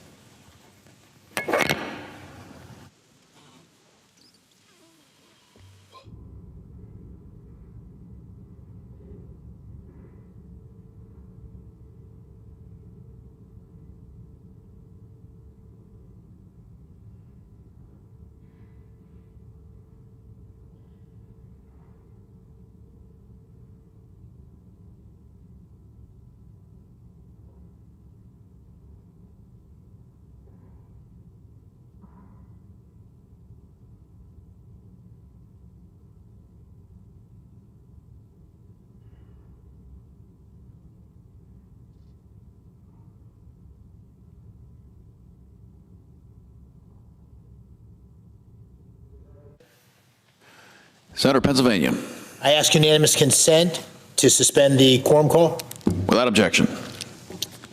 Mr. President, I rise today to implore my Democratic colleagues one more time, end this ridiculous shutdown at the Department of Homeland Security. Every day the stakes get higher, and every day the real-world consequences get more severe. Shutting down DHS to make a point on immigration is reckless, and it's devoid of basic, fundamental common sense.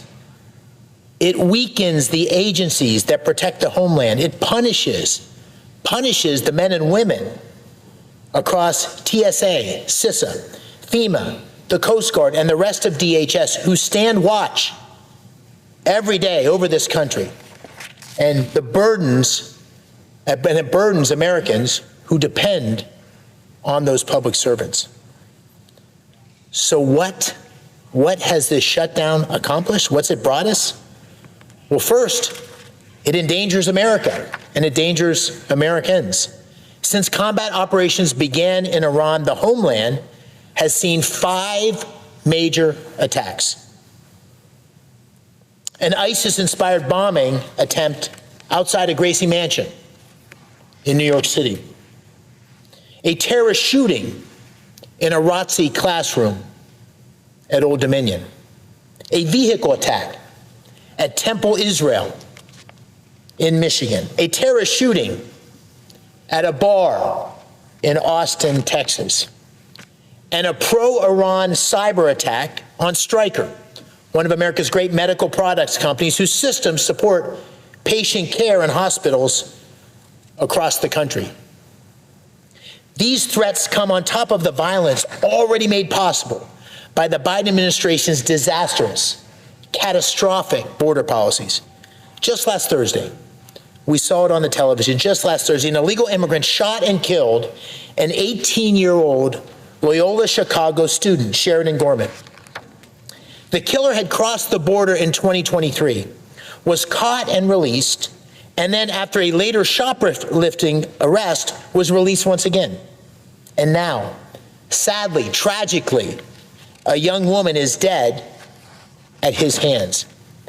And that's why we must keep DHS fully operational, including ICE. We don't know what threats exist among the 10 million illegal immigrants who entered our country during the Biden administration. But we do know that those risks are growing, and they're made much worse, much more severe because of the carelessness of the Democrats in shutting down and not being willing to fund DHS. And yet in our moment of real national need, Democrats are choosing performance theater over the safety of the American people. It's irresponsible, it's callous, it's disgraceful, and it must stop. It must stop. We're 40 days into this. It must stop. Now, second, shutting down DHS hurts the very people who stepped forward to protect us, to protect all of us. The average TSA agent earns about $50,000 a year. Many live paycheck to paycheck. And those are the paychecks my Democratic colleagues chose to withhold to stage this stunt. Now, fortunately, and thank God, President Trump earlier today has intervened and directed the new Secretary of Homeland Security to find a way to pay these folks. But tragically, much of the damage has already been done. Too many Pennsylvanians are already paying the price. TSA officers in the Philadelphia and Pittsburgh airports have had to rely on food banks. That's right, food banks to get by. The men and women standing between the traveling public and the danger that faces us should not have to depend on charity because Congress can't do its job. The consequences of this shutdown are mounting. Last Sunday, 1 in 4 TSA agents in the Philadelphia and Pittsburgh airports called out. 25%. 25% didn't come to work because Democrats have forced them to work without pay. They can't do it. They can't protect their families and come to work and not be paid. Not many Americans can. And since the shutdown began, at least 450 TSA agents have quit. 450 trained professionals gone out of the TSA force.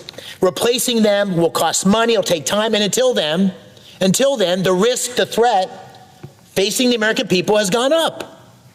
It's irresponsible. It's got to end. Third, this shutdown imposes real cost on the American people, and that creates real vulnerabilities. We have all seen the images, these airport security lines snaking out of the terminal into the parking garages, families heading out on spring break, workers traveling across the country to see loved ones, people hitting the road for work, all victims of a politically manufactured crisis.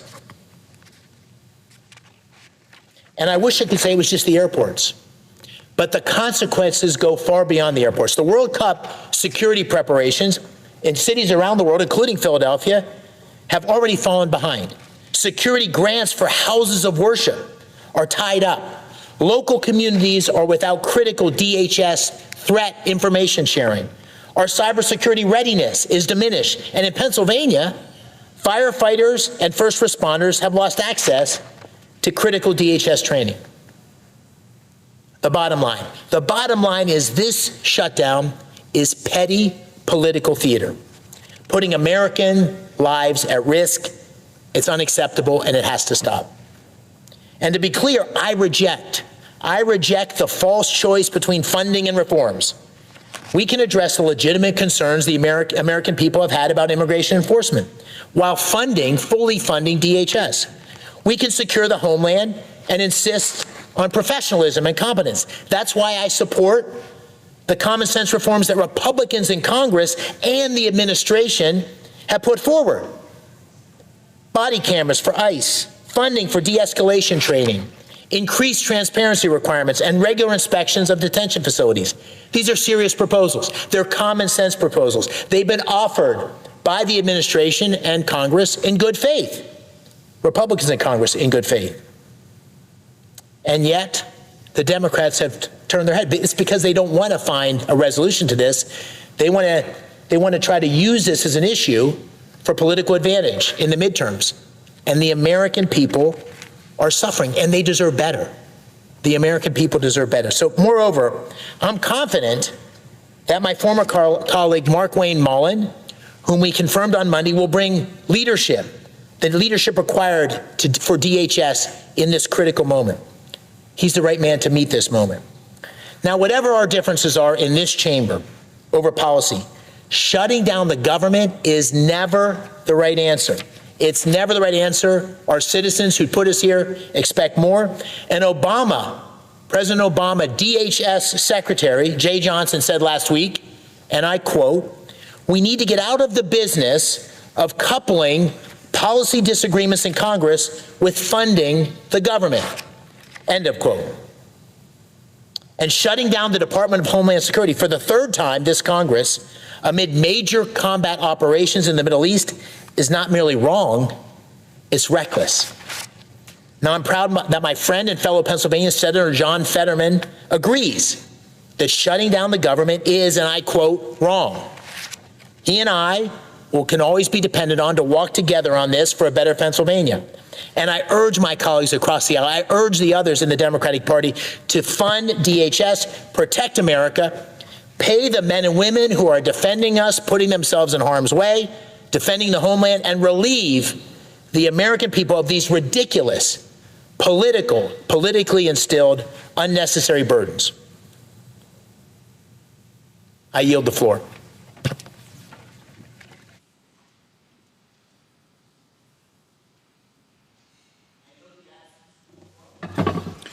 Clerk will call the roll. Ms. Alston-Brooks.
Senator from Rhode Island?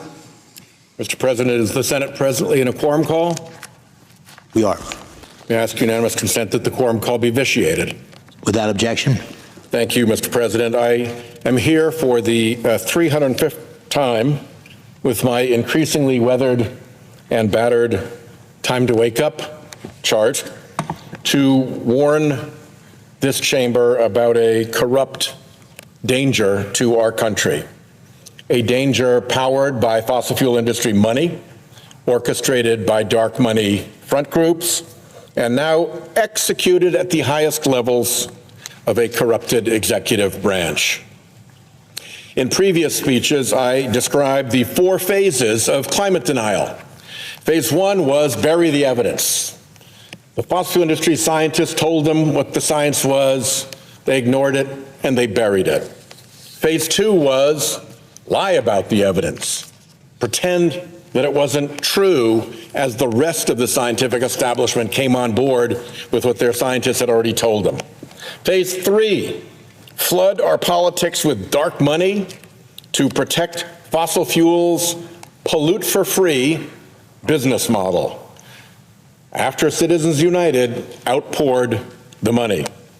And now we are entered into phase 4, the most dangerous phase yet, weaponizing the government itself to attack clean energy, protect polluters, and steamroll lawful government process.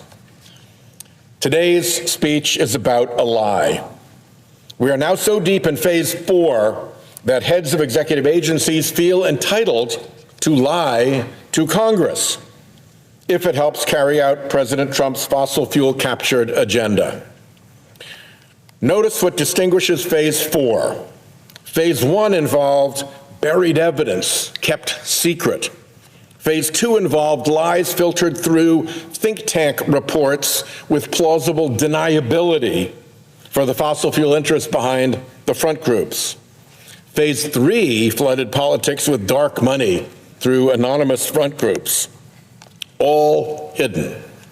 But phase 4, using the government itself to execute the polluter's agenda against the law, against Congress, and against the courts, that must be done out loud, under oath, before judges, and before this body, in plain view.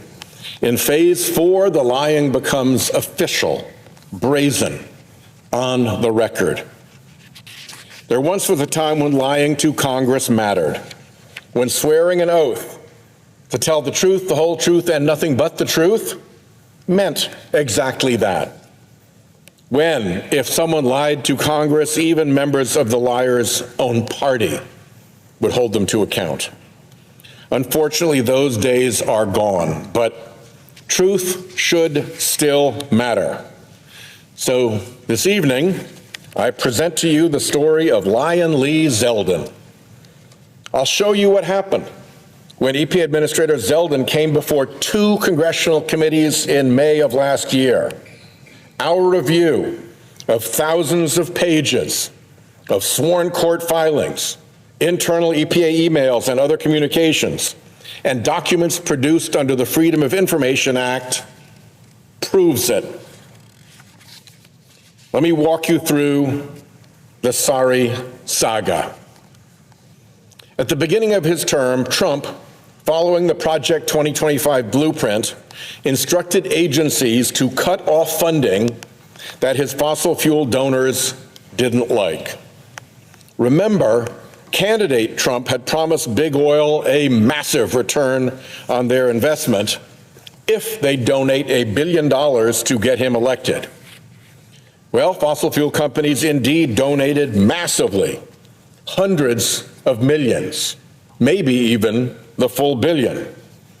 And Trump dutifully provided the payback in innumerable policies benefiting fossil fuel and kneecapping fossil fuel's clean energy competitors.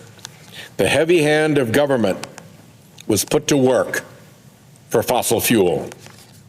As soon as Zeldin arrived at EPA, he diligently obeyed President Trump by freezing and then terminating as many as 781 grants with awards totaling over $1.7 billion. These grants were congressionally appropriated and obligated to the grantees to fund projects in clean energy, coastal resilience, lead pipe removal, and improving air quality for children. EPA's own Inspector General found, after reviewing one of the grant programs that had awarded $1.5 billion in canceled funds, that the Biden EPA had done so in a fair, transparent, and legally compliant way.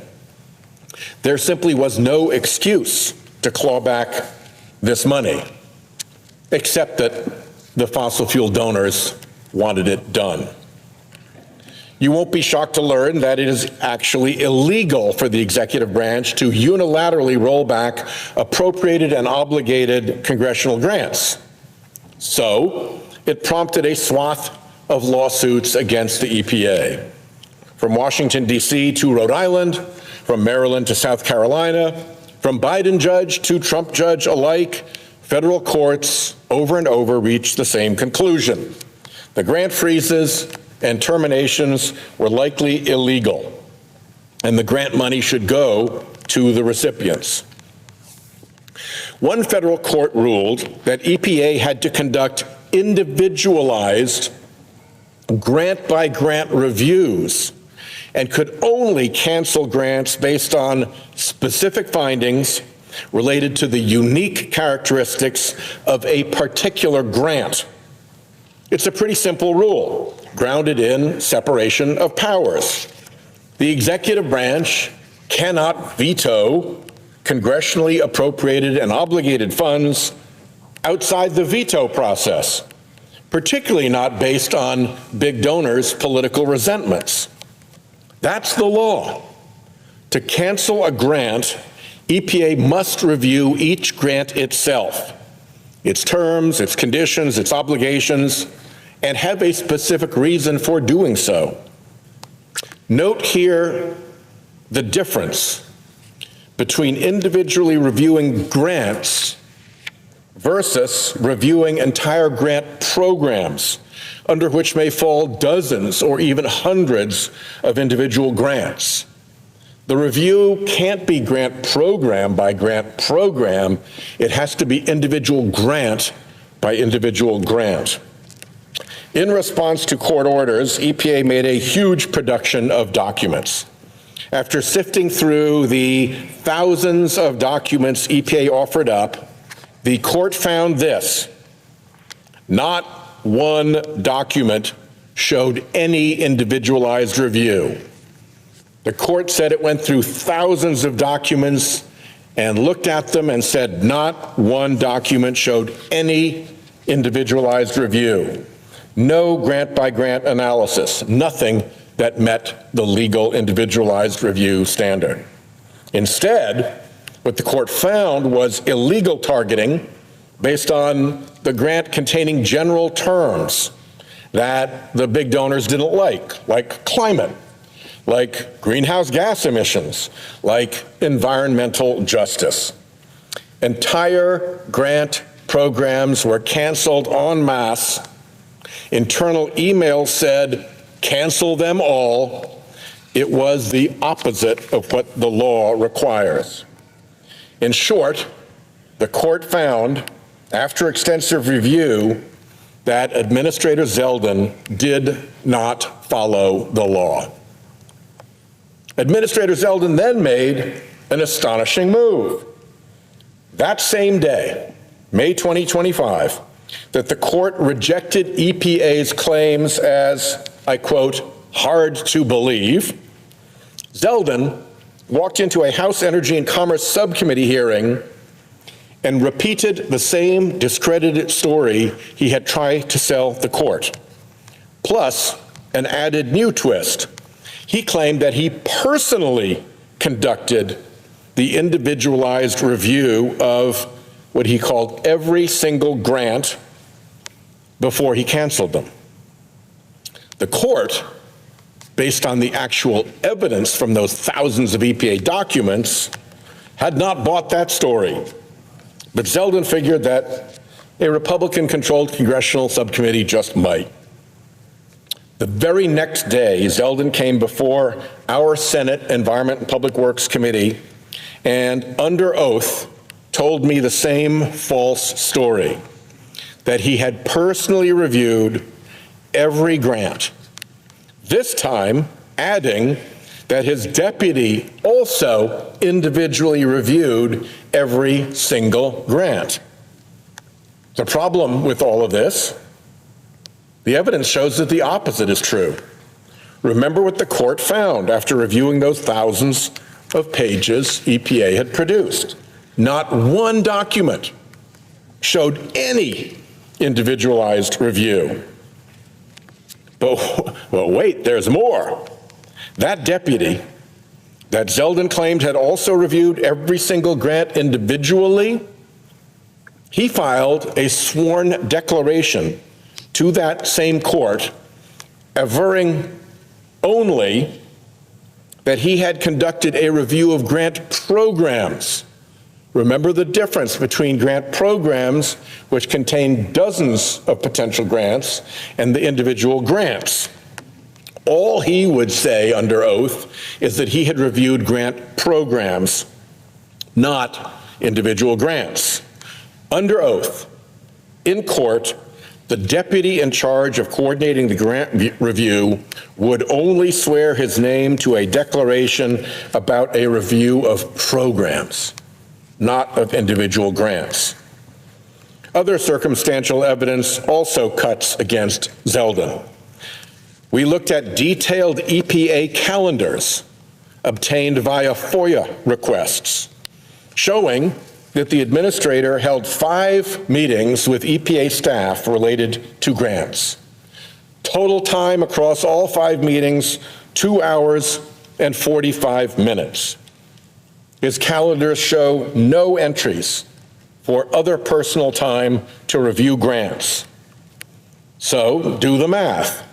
2 hours and 45 minutes to review 781 grants individually? That's about 13 seconds per grant. That math ain't mathin', as they say. And then look at what eventually happened within the 5 grant programs at issue. Every single grant in every single program was canceled, except one outlier, a government-to-government grant, the only one to a single state. All the rest swept clean. Another tell here was Zeldin's behavior in our committee. His madcap yelling, accusing, fist-banging. It's Trump administration standard operating procedure to yell and shout and accuse when they can't answer a legitimate question.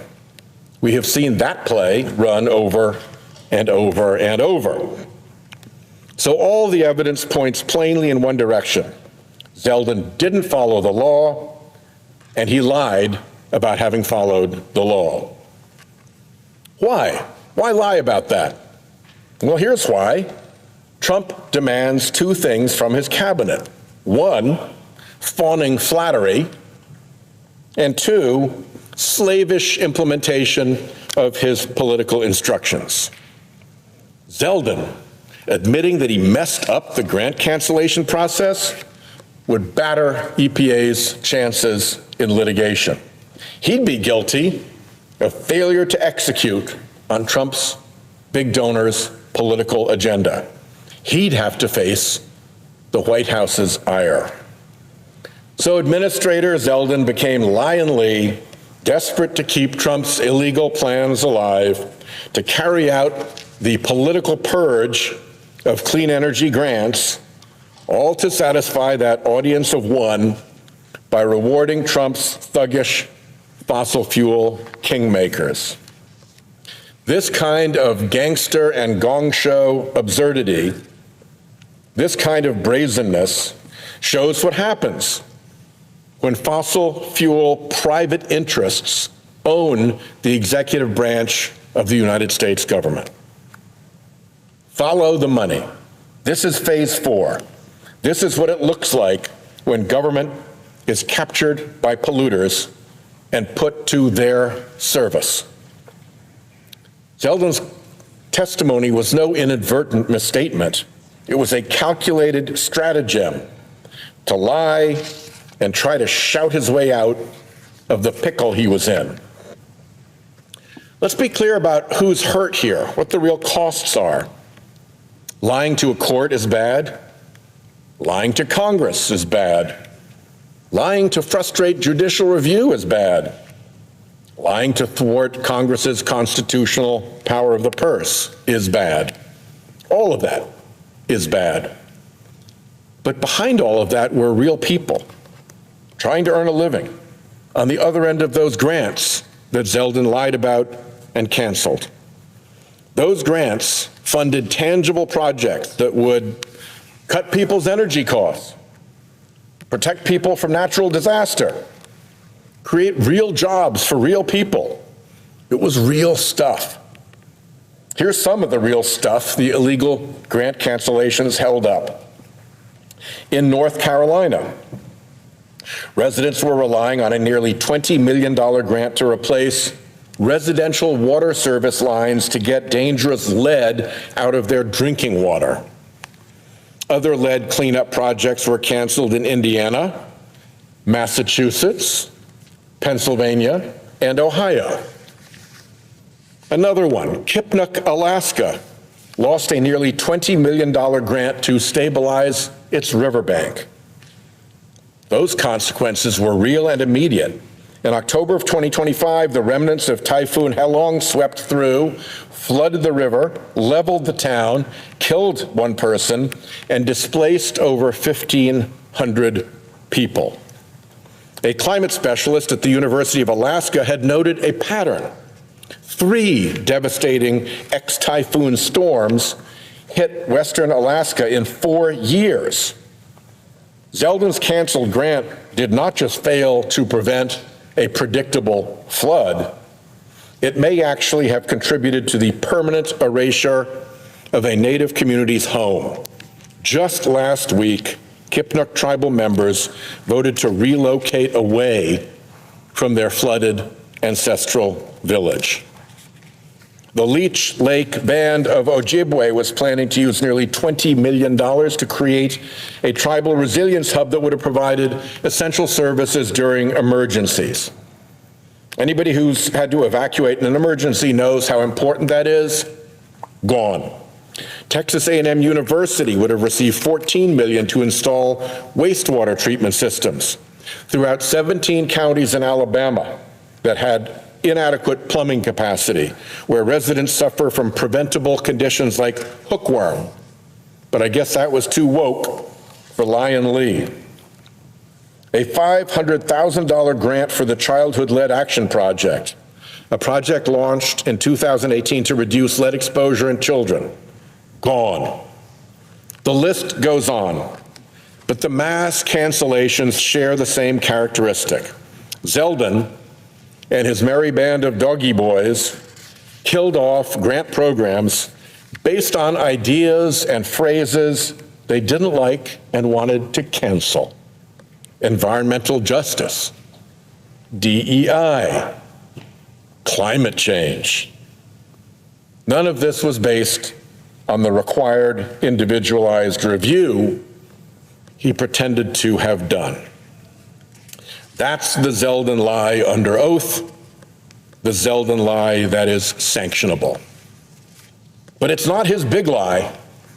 His big lie is Zeldin repealing EPA's 2009 greenhouse gas endangerment finding, the bedrock scientific and legal determination that greenhouse gas emissions endanger public health and welfare. He boasted it was the single largest deregulatory action in U.S. history. What he did not say is this: EPA's own scientists disagreed. The National Academy of Science had just reaffirmed the endangerment finding, saying it was accurate, has stood the test of time, and is now reinforced by even stronger evidence.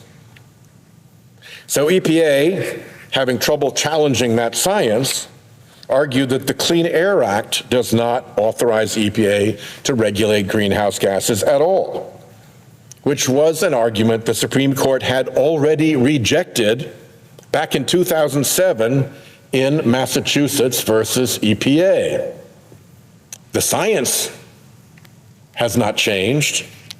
The law has not changed. The fossil fuel industry's complete infiltration of our government is what changed. Lying to Congress about grant reviews is serious. But lying about science, that's big.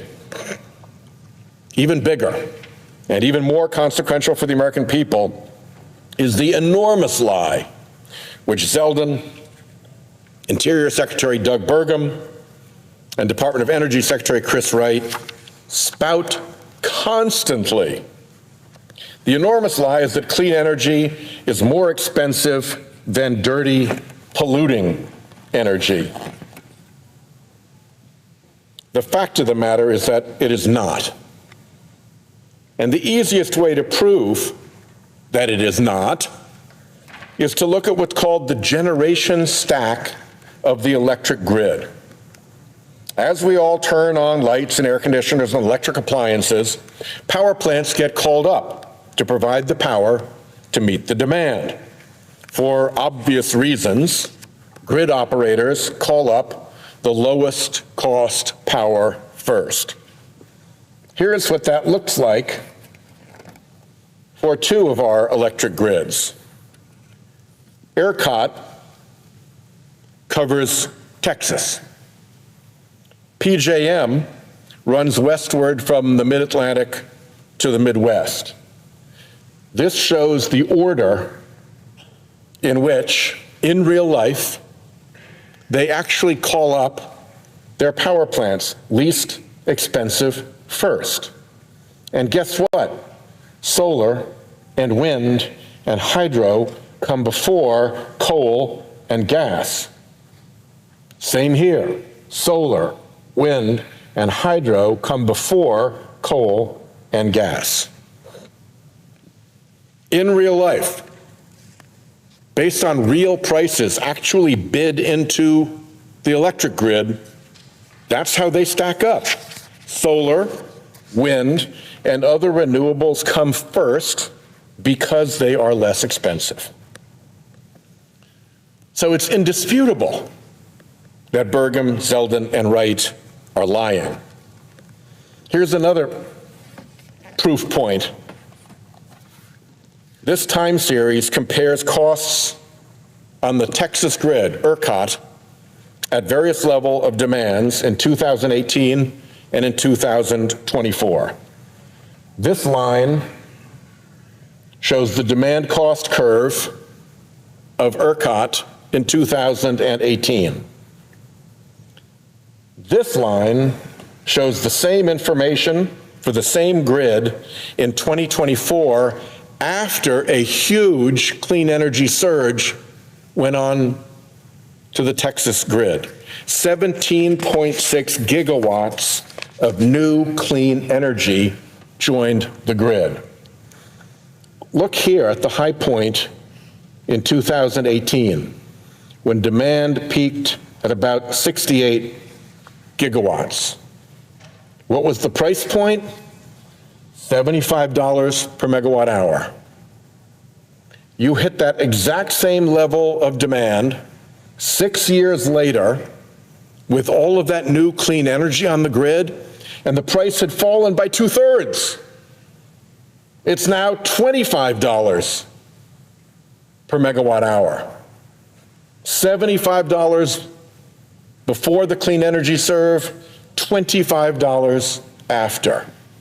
In real life, in real time, Texas saw clean energy press prices down.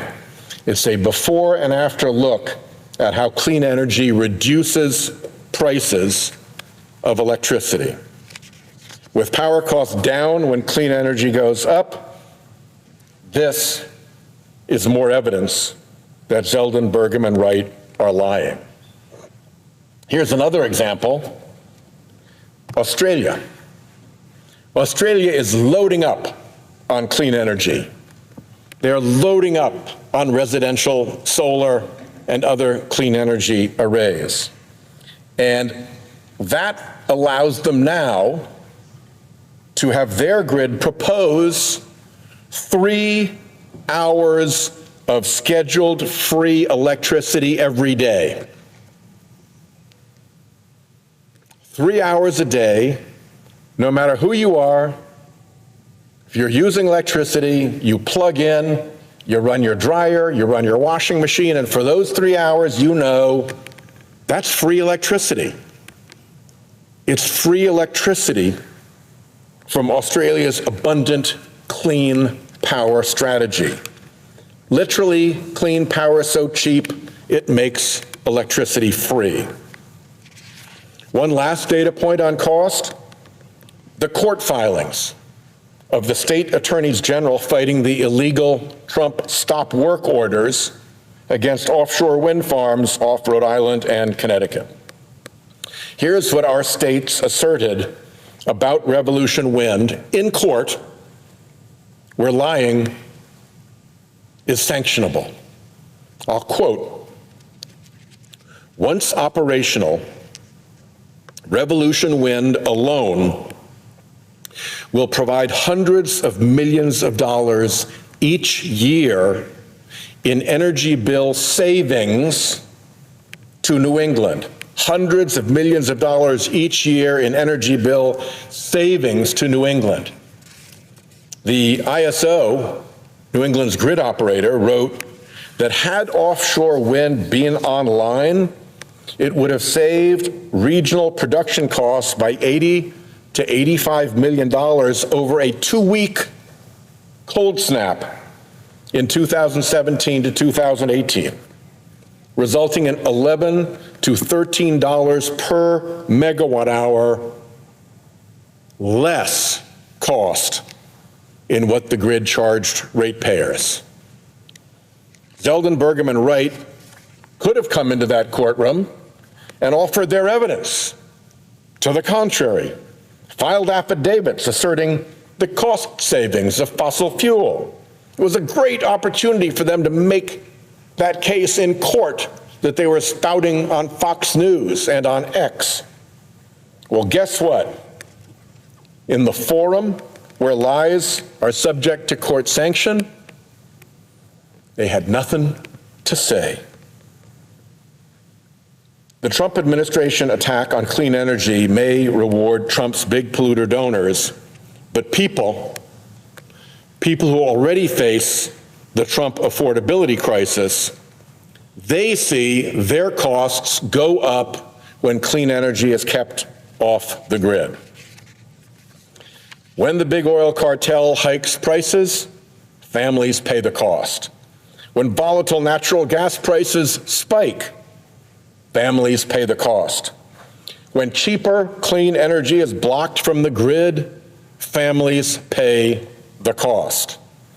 In this case, Texas families, had it not been for that clean energy, would have paid an additional $50 per megawatt hour. In this Trump clean energy scam, money goes from regular people's pockets, from customers' pockets, straight to Trump's big fossil fuel donors. In billions. In billions. It's the biggest payback for political support that I can remember. Banning clean energy, it hurts homeowners and renters. And as climate disasters surge, insurance markets falter. They're already staggering in Texas and Florida. The Economist magazine has warned of a potential $25 trillion collapse in global real estate value as properties become uninsurable and unmortgageable, and in some cases even unlivable. The chief economist of the mortgage giant Freddie Mac predicted a cascade. Climate risk makes regions uninsurable, which makes properties there unmortgageable, which crashes property values, which all collapses into 2008-style economic recession. canceling clean energy investments to help out big polluter donors accelerates that dangerous trajectory to property values crash. Clean energy is where the jobs are. Over 400,000 have been created since 2020, with a faster growth rate than the rest of the energy sector. Fossil fuel sabotage of this sector means fewer of those jobs in America, more in China, and a shrinking economic future for American workers. And yes, attacking clean energy means more emissions, more disasters, more billion-dollar storms, more hits to communities like Kipnuk. NOAA shows that Americans suffered over $100 billion per year in disaster costs in each of the past 5 years, $500 billion. And that cost gets worse. And that harm cascades from the family struggling with a soaring property insurance bill, to the worker whose clean energy job never materializes, to the taxpayer footing the bill for ever more costly disasters. These are the real consequences of government by falsehood.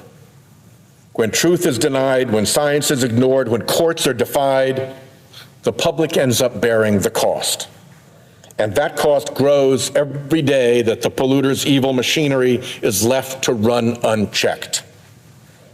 Zeldin, lying about his review of grant programs, is obviously a lesser matter than the wholesale lies designed to mislead the public and prop up the failing and polluting fossil fuel industry. But those lies to Congress were under oath, and that ought to matter. There is no exception to the duty to tell the truth for lies that benefit Trump's big fossil fuel donors. For years, fossil fuel interests believed that they could pollute for free, deceive the public, buy elections with dark money, and do it all without consequence. They have bought and paid for this administration, and now use operatives like Zeldin to run the federal government from the inside. The brazenness of executive branch officials on the polluter payroll is there for everyone to see. Zeldin's own EPA colleagues are saying so too. Over 1,200 EPA employees, career scientists, lawyers, and enforcement staff have signed a public letter to Zeldin laying out their concerns that he has spread disinformation through official EPA channels, that he's promoted a culture of fear among his own staff, and that he's redirected the agency's mission from its legal mission to protect public health to the service of big polluters. Separately, a watchdog organization has sued EPA in federal court after the agency failed to produce any documentation backing up a Zeldin claim made in front of the president at a cabinet meeting that EPA employees were absent or were ghost workers. Zeldin doesn't just lie to Congress, he lies about his own people at EPA. Accountability is coming. The courts are waking up. The public is waking up. Even some in the business community are waking up to the looming peril. And President Trump is losing steam, losing cases, losing credibility, losing his popularity, losing the illusion of invincibility that cowed so many into silence. It is long past time for Republicans to discover their oaths of office, to stand up for the Constitution and for Congress as an institution, and to defend our American constituents from Trump and his gangster government. One place to start is with a really simple rule for our witnesses. You do not lie. So for that reason today, I'm calling on Lee Zeldin to go. It is bad enough that he's weaponized the EPA to do the bidding of the giant fossil fuel and chemical corporations that donated to Trump's campaign. But if he can't be relied on to tell the simple truth to Congress, to answer simple questions honestly, how can anybody in this body believe him? Or is the new rule that lying is okay if it's done for big polluters? Late last year, Moms Clean Air Force and their 1.6 million members called on Zeldin to resign. Earlier this week, a coalition of over 160 organizations, led by the Climate Action Campaign and Moms Clean Air Force, demanded that Zeldin resign or be fired. Moms across America and many others in the Make America Healthy Again movement are fed up with Zeldin flip-flopping on toxics regulations and failing to respect that core mission of EPA to keep Americans healthy and safe. People across America, on both the left and the right, are waking up to the dangers of Lion Lee Zeldin running a corrupted EPA. It's time for us here in the Senate to do the same. I yield the floor.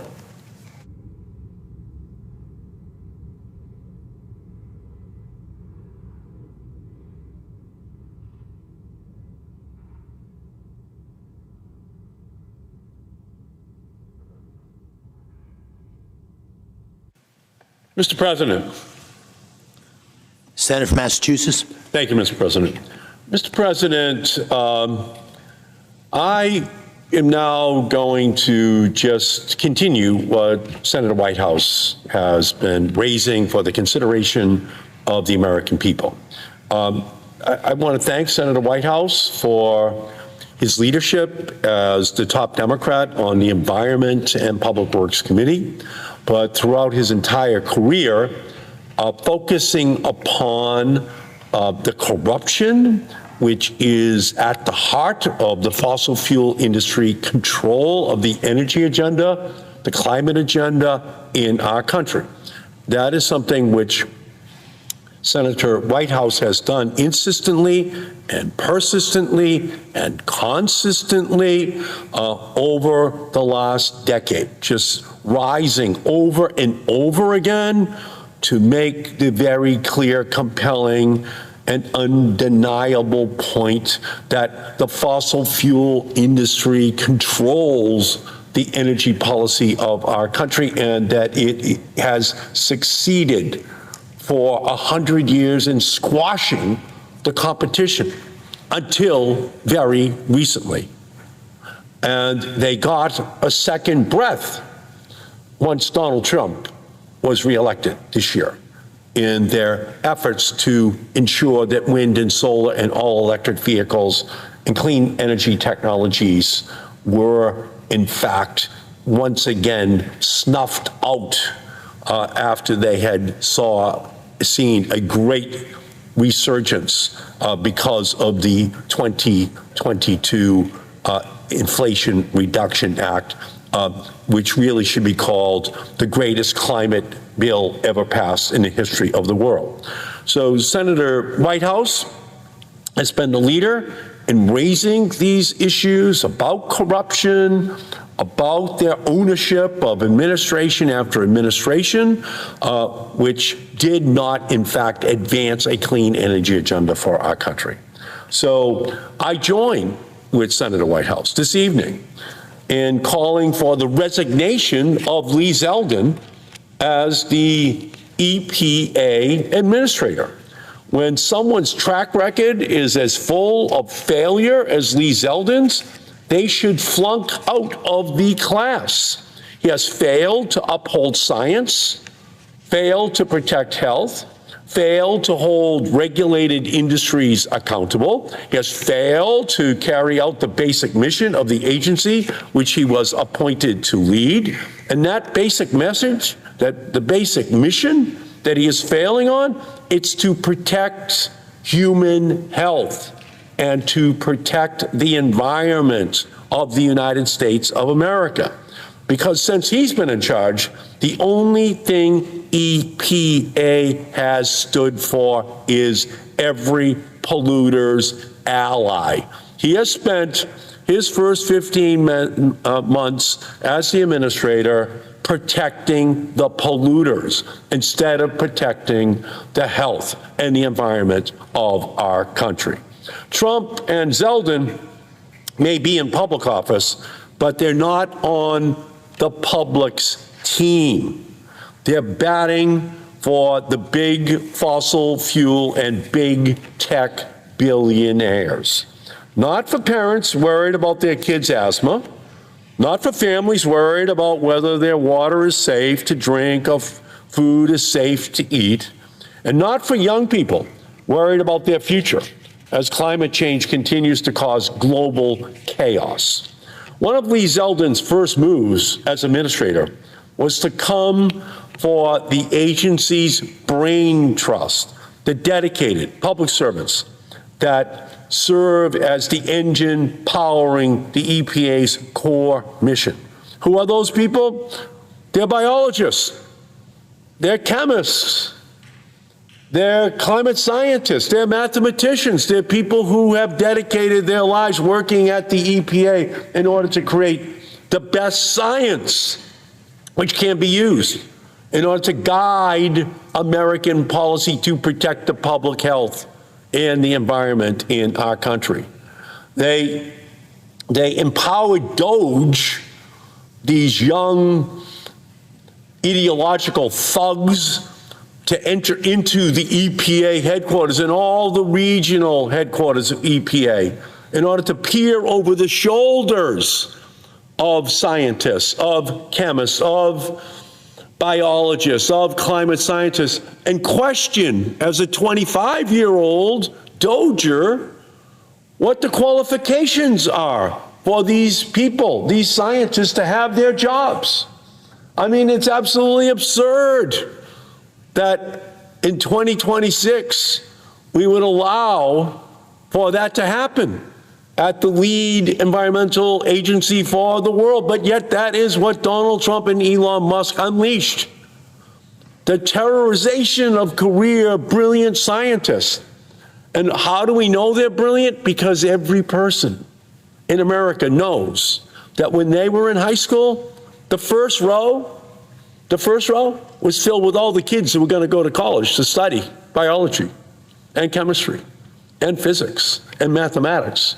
The second row was filled with everybody else, but everyone knows who the smartest kids are. And they've been the smartest kids since they were in the 6th grade or the 7th grade, and they are dedicated to science. They're dedicated to getting the right answer. And yet, Donald Trump and Elon Musk, they unleashed an army of Doge, mostly young men, unqualified for anything except going in almost as mafia-like hitmen to take out these career brilliant scientists who decided not to go out into the private sector to make 5 times, 10 times more money working for chemical companies, writing algorithms for hedge funds. No, they dedicated their lives to working on the science of public health and environment. And Trump just unleashed these young Doge men to go in and terrorize these workers. And they pushed out these EPA workers who test our water, who monitor our air, who study how to keep us safe from chemicals, from pollution. All the while, he pushed to keep chemicals like glyphosate on the market. And the amazing thing about this is the Make America Healthy Again movement wants chemicals like glyphosate to be taken off the market. They won it. They actually ran on that, the Make America Healthy Again movement. That's what Robert F. Kennedy was saying he wanted to do. You know who's more powerful? Chemical industry. Chemical industry wants it legal.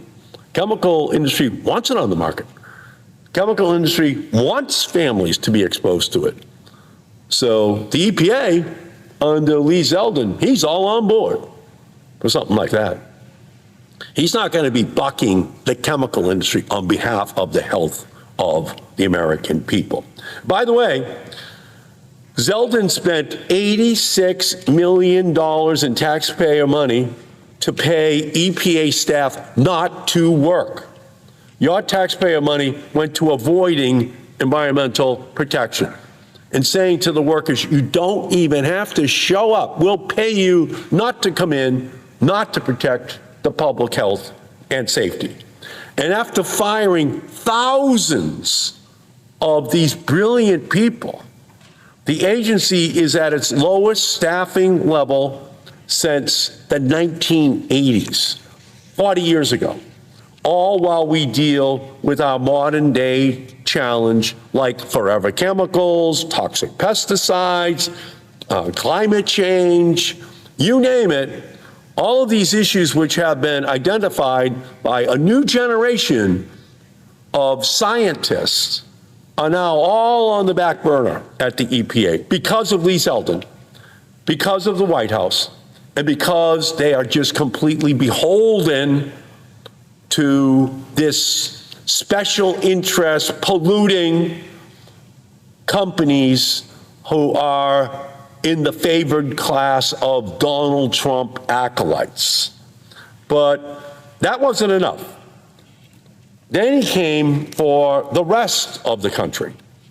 He came for projects to plant trees, to shade us on hot summer days, to get water to drink from our taps that is free from lead, and build cheap solar energy to power our homes. Projects that have been illegally shut down, shut off, shut out of funding in red and blue states alike. That's how ideological, that's how obsessed they are with giving the polluters everything which they want. And Zeldin illegally came for the National Climate Bank, based on my legislation with Senator Van Hollen, which would have lowered energy bills, created good-paying jobs across the country, and built cleaner, safer, and healthier communities. And why did they come for the Green Bank, for the Climate Bank? Well, that had $20 billion in it. And McKinsey, a renowned and respected consulting firm, estimated that $20 billion would unleash $150 billion of private sector investment in clean energy solutions. And that is an existential threat to the fossil fuel industry. And so Zeldin just said, it's gone. It's gone. I can't, on my watch, says Zeldin, be part of a plan that allows for competition with clean energy technologies to reduce the profits of the natural gas and the oil and the coal industry. So he just abandoned American families. And his polluter pals continue to follow the law. They refuse to follow the law. So he decides he'll just break it for them. Lee Zeldin is rolling back soot prevention rules that could have prevented 4,500 premature deaths and 800,000 cases of asthma over just the last 6 years. Under Lee Zeldin, MAGA, M-A-G-A, stands for Make America Gasp for Air. More asthmas, more lung cancers, more disease in our society. That's what the Trump-Zeldin EPA looks like. He set up an email inbox for polluters to receive automatic exemptions from 9 air quality standards, allowing for complete non-compliance and unchecked pollution before any scientific review, public input process, or regulatory consideration. Zeldin is shirking his duty to enforce the Clean Air Act that exists to ensure we don't breathe mercury or lead or arsenic, all because he wants polluters to make more money while they make us sick. Just 1 year into this administration, the United States saw an increase in power plant emissions after decades of emissions decline. That's not a coincidence. That's a diabolical scheme written by the Heritage Foundation and its fossil fuel backers and executed by Lee Zeldin. But that still wasn't enough for Zeldin. Last month, Lee Zeldin moved to repeal the endangerment finding, which is the bedrock of air pollution and emission regulation in our country. Senator Whitehouse has already made reference to this most important environmental court decision in the history of the United States. That case is Massachusetts versus EPA.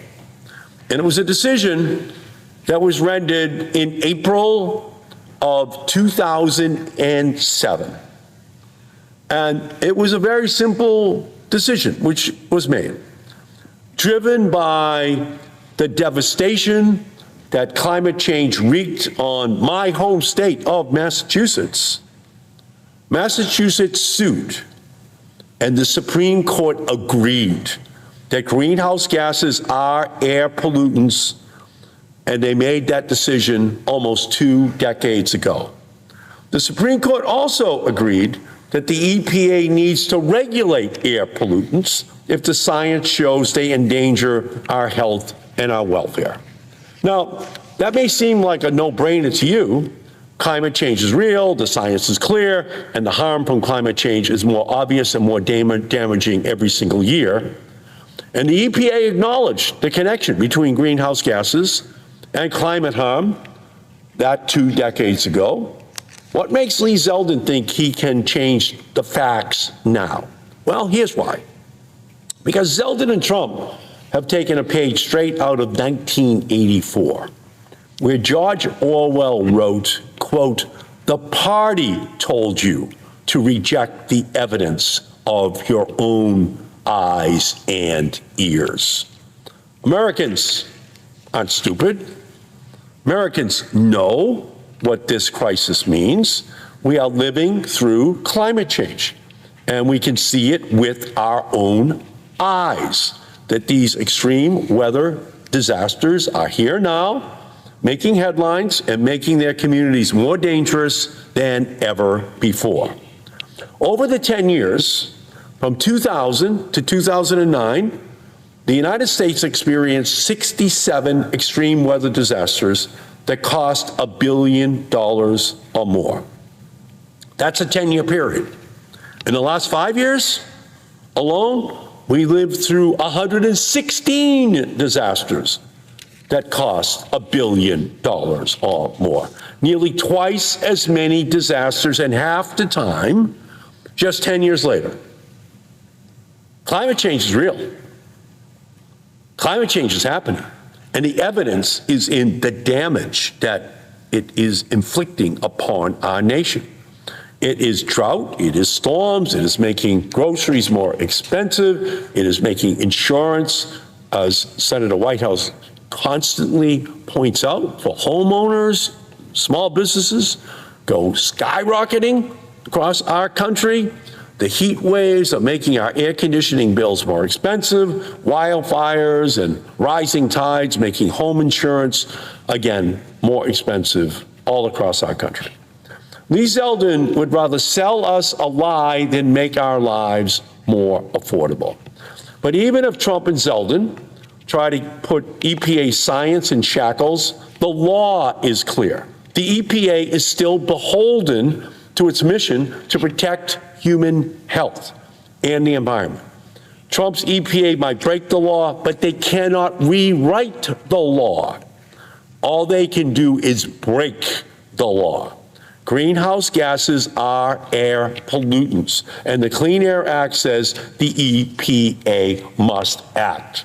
By repealing the endangerment finding, the Trump administration will be creating a clear and present danger to the public because climate denial costs lives. This isn't a deregulatory agenda, it's a deranged agenda.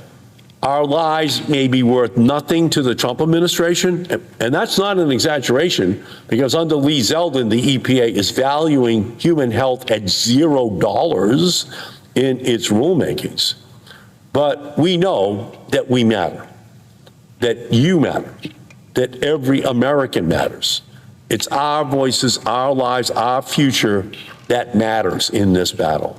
And the EPA's mission to protect human health and the environment still matters. So that is what we are going to raise from now to the end of this year. And Donald Trump today, in a press conference with his cabinet members, he said that the country was going great, but he decided to take a little detour, he said, into Iran. Well, Trump's little detour is coming at a very high price.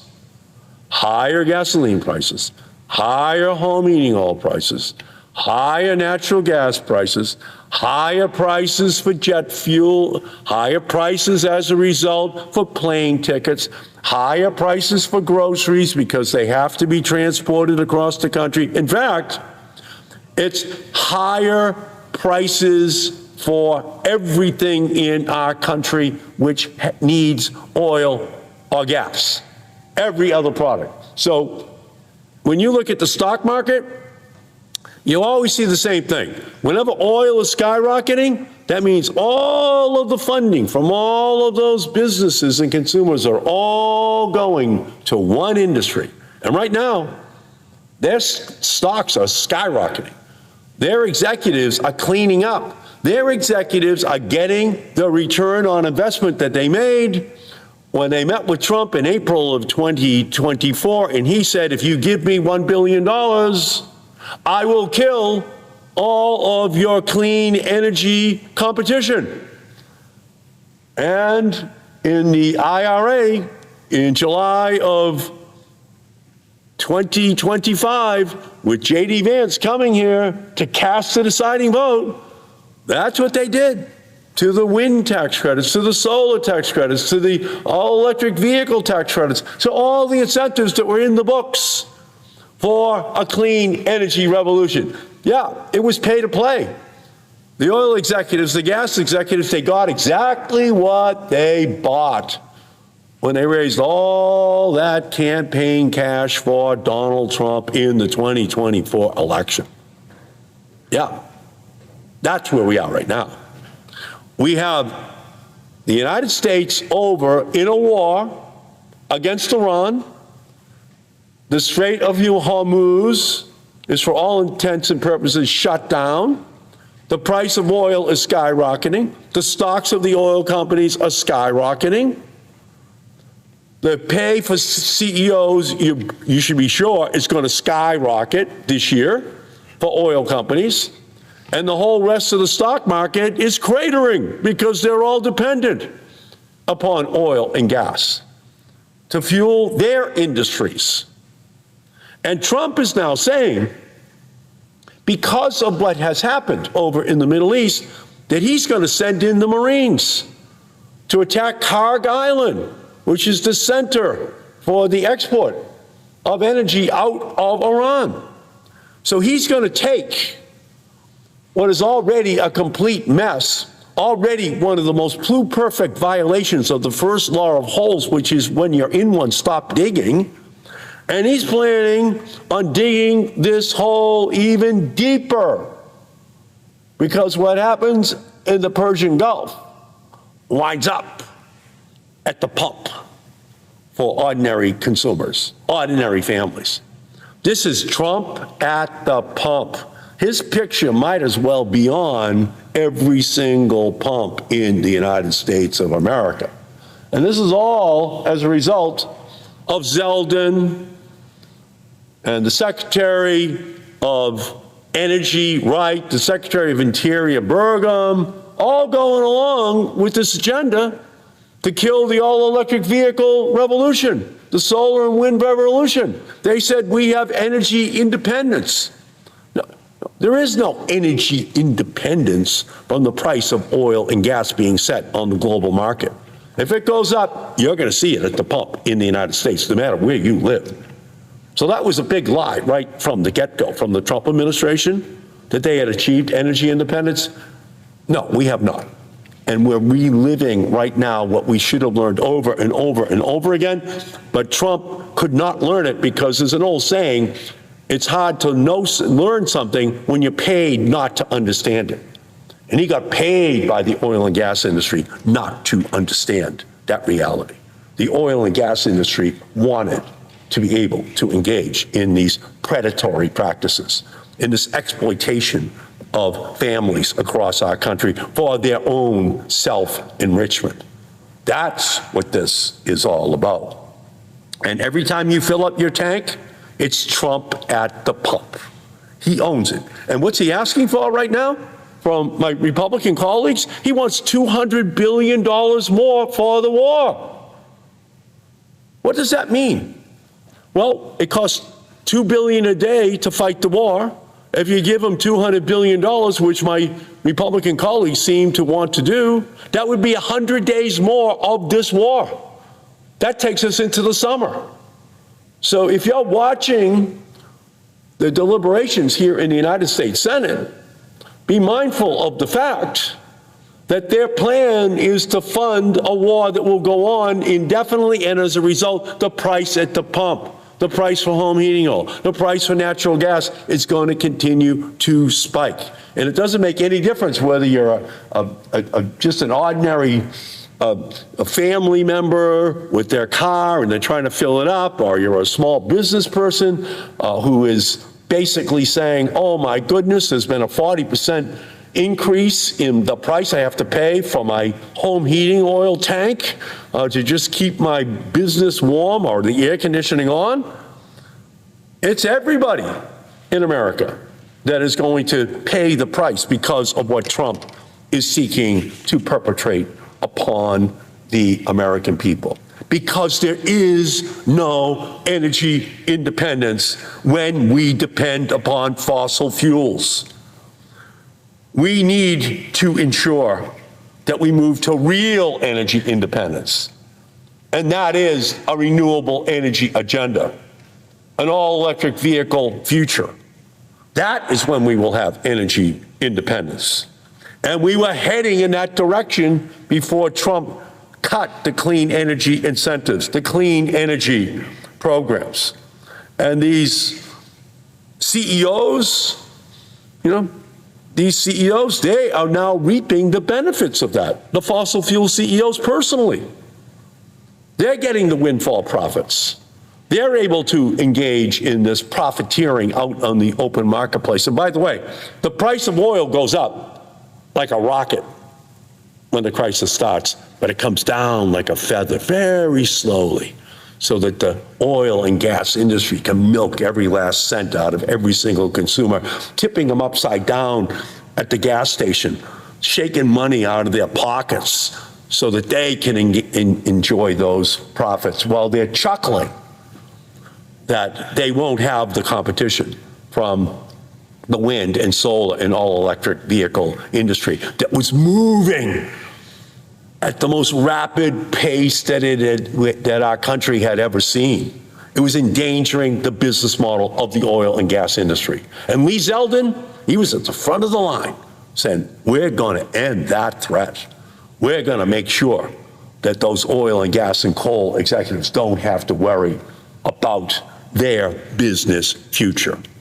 And who's going to pay the price? The price is going to be paid in higher taxes to fight this war by ordinary families, higher prices at the pump by ordinary families to fight this war, The families who are going to, unfortunately, lose loved ones who are service people serving our country over there, the price is going to be very high for American families. And who's going to benefit? It's going to be the oil company executives. It's going to be the natural gas company executives. That's where we are right now. We need to end this war. And we need to end the war on clean energy technologies, because we have no energy independence as long as we are dependent upon fossil fuels. That is the big headline over what has happened over the first 28 days of this war. And that's why Senator Whitehouse, myself, and others on this floor, we're going to campaign all year long on these issues. We're going to campaign against the Zeldin agenda, against the right agenda, the Burgum agenda, and ultimately the Trump agenda, which is nothing more than the oil and gas and coal industry agenda for our country, making us less healthy, less safe, more dependent upon fuels that get us into more and more danger the more that we allow ourselves to have this law of unintended consequences to its pluperfect form be invoked every single time we go over to the Middle East for a war. So that's where we are right now.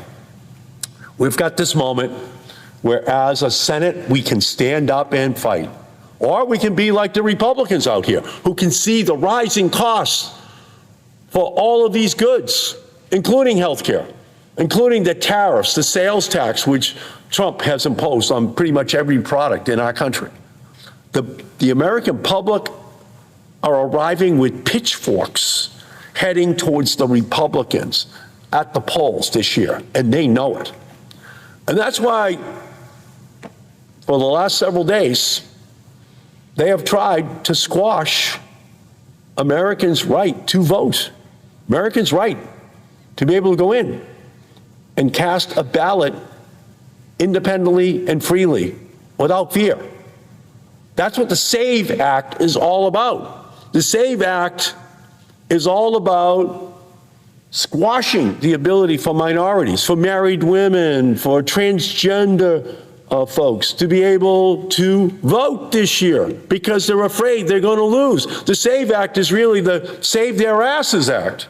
That's what it's all about. How do they protect themselves from all of these rising costs that are coming from Trump economic policies? That is what this is all about, bottom line. The way to protect themselves about enriching the oil and gas and coal industry, the insurance industry, all of those industries that are part of that MAGA coalition, just suppress the vote. Just make sure fewer people show up at the polls. So that's really at the heart of where we are right now on the floor of the United States Senate. We are waiting for the Republicans to finally become responsible, to accept the responsibility of actually responding to the real harm that is being imposed upon American families. So from my perspective, we're at an historic inflection point, and I just hope that the Republicans finally hear the American people. Because otherwise, as Steve Bannon said, having these ICE agents go to the airports right now is only going to be practice for ICE agents at the polls in Georgia, in Ohio this fall, in order to suppress the vote of the American people.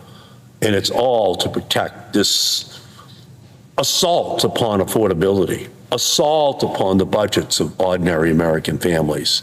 And at the heart of it all is a failed energy policy, because every American driver is going to have to spend $500 to $600 more this year just to drive their car. And the same thing is true for home heating oil users and natural gas users. And that price is built into that family budget that they're seeking to figure out how to pay right now in every home across our country. So this little detour that Donald Trump is taking has put a spotlight on his energy policy in a way that, in my opinion, requires us now to take this movement to create the momentum, to create the moment where next year, once again, we have a vote out here on the Senate floor. And that vote will be to restore all the tax breaks for wind, all of the tax breaks for solar, all of the tax breaks for all electric vehicles, all of the tax breaks for all of those technologies which were flourishing and were reducing costs and greenhouse gas emissions while employing hard-working union employees all across our country. That is what's about to unfold over the next 7 months in our country. This battle for the soul of our nation, which at its heart is how do we protect ordinary American families, and included in that is the protection against the absolute exploitation of them by the most powerful interests in our nation, the oil and the gas industry. So with that, Mr. President, I yield back, and I thank you for the attention.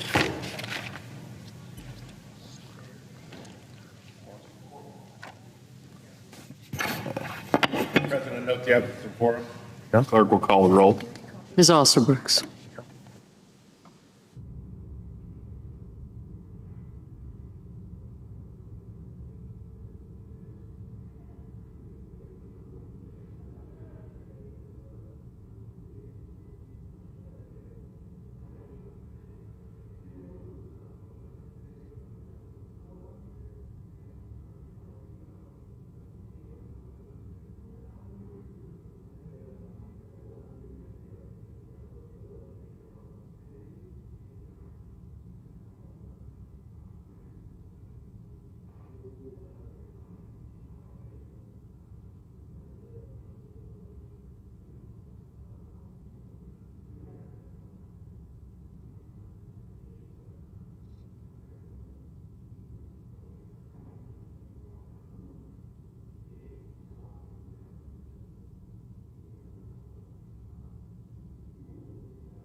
I recognize the senator from New Jersey. Quorum call be dispensed with. Without objection. Mr. President, I ask unanimous consent that the Senate stand in recess subject to the call of the chair. Without objection. The Senate stands in recess subject to the call of the chair. The Senate stands in recess until the call of the chair.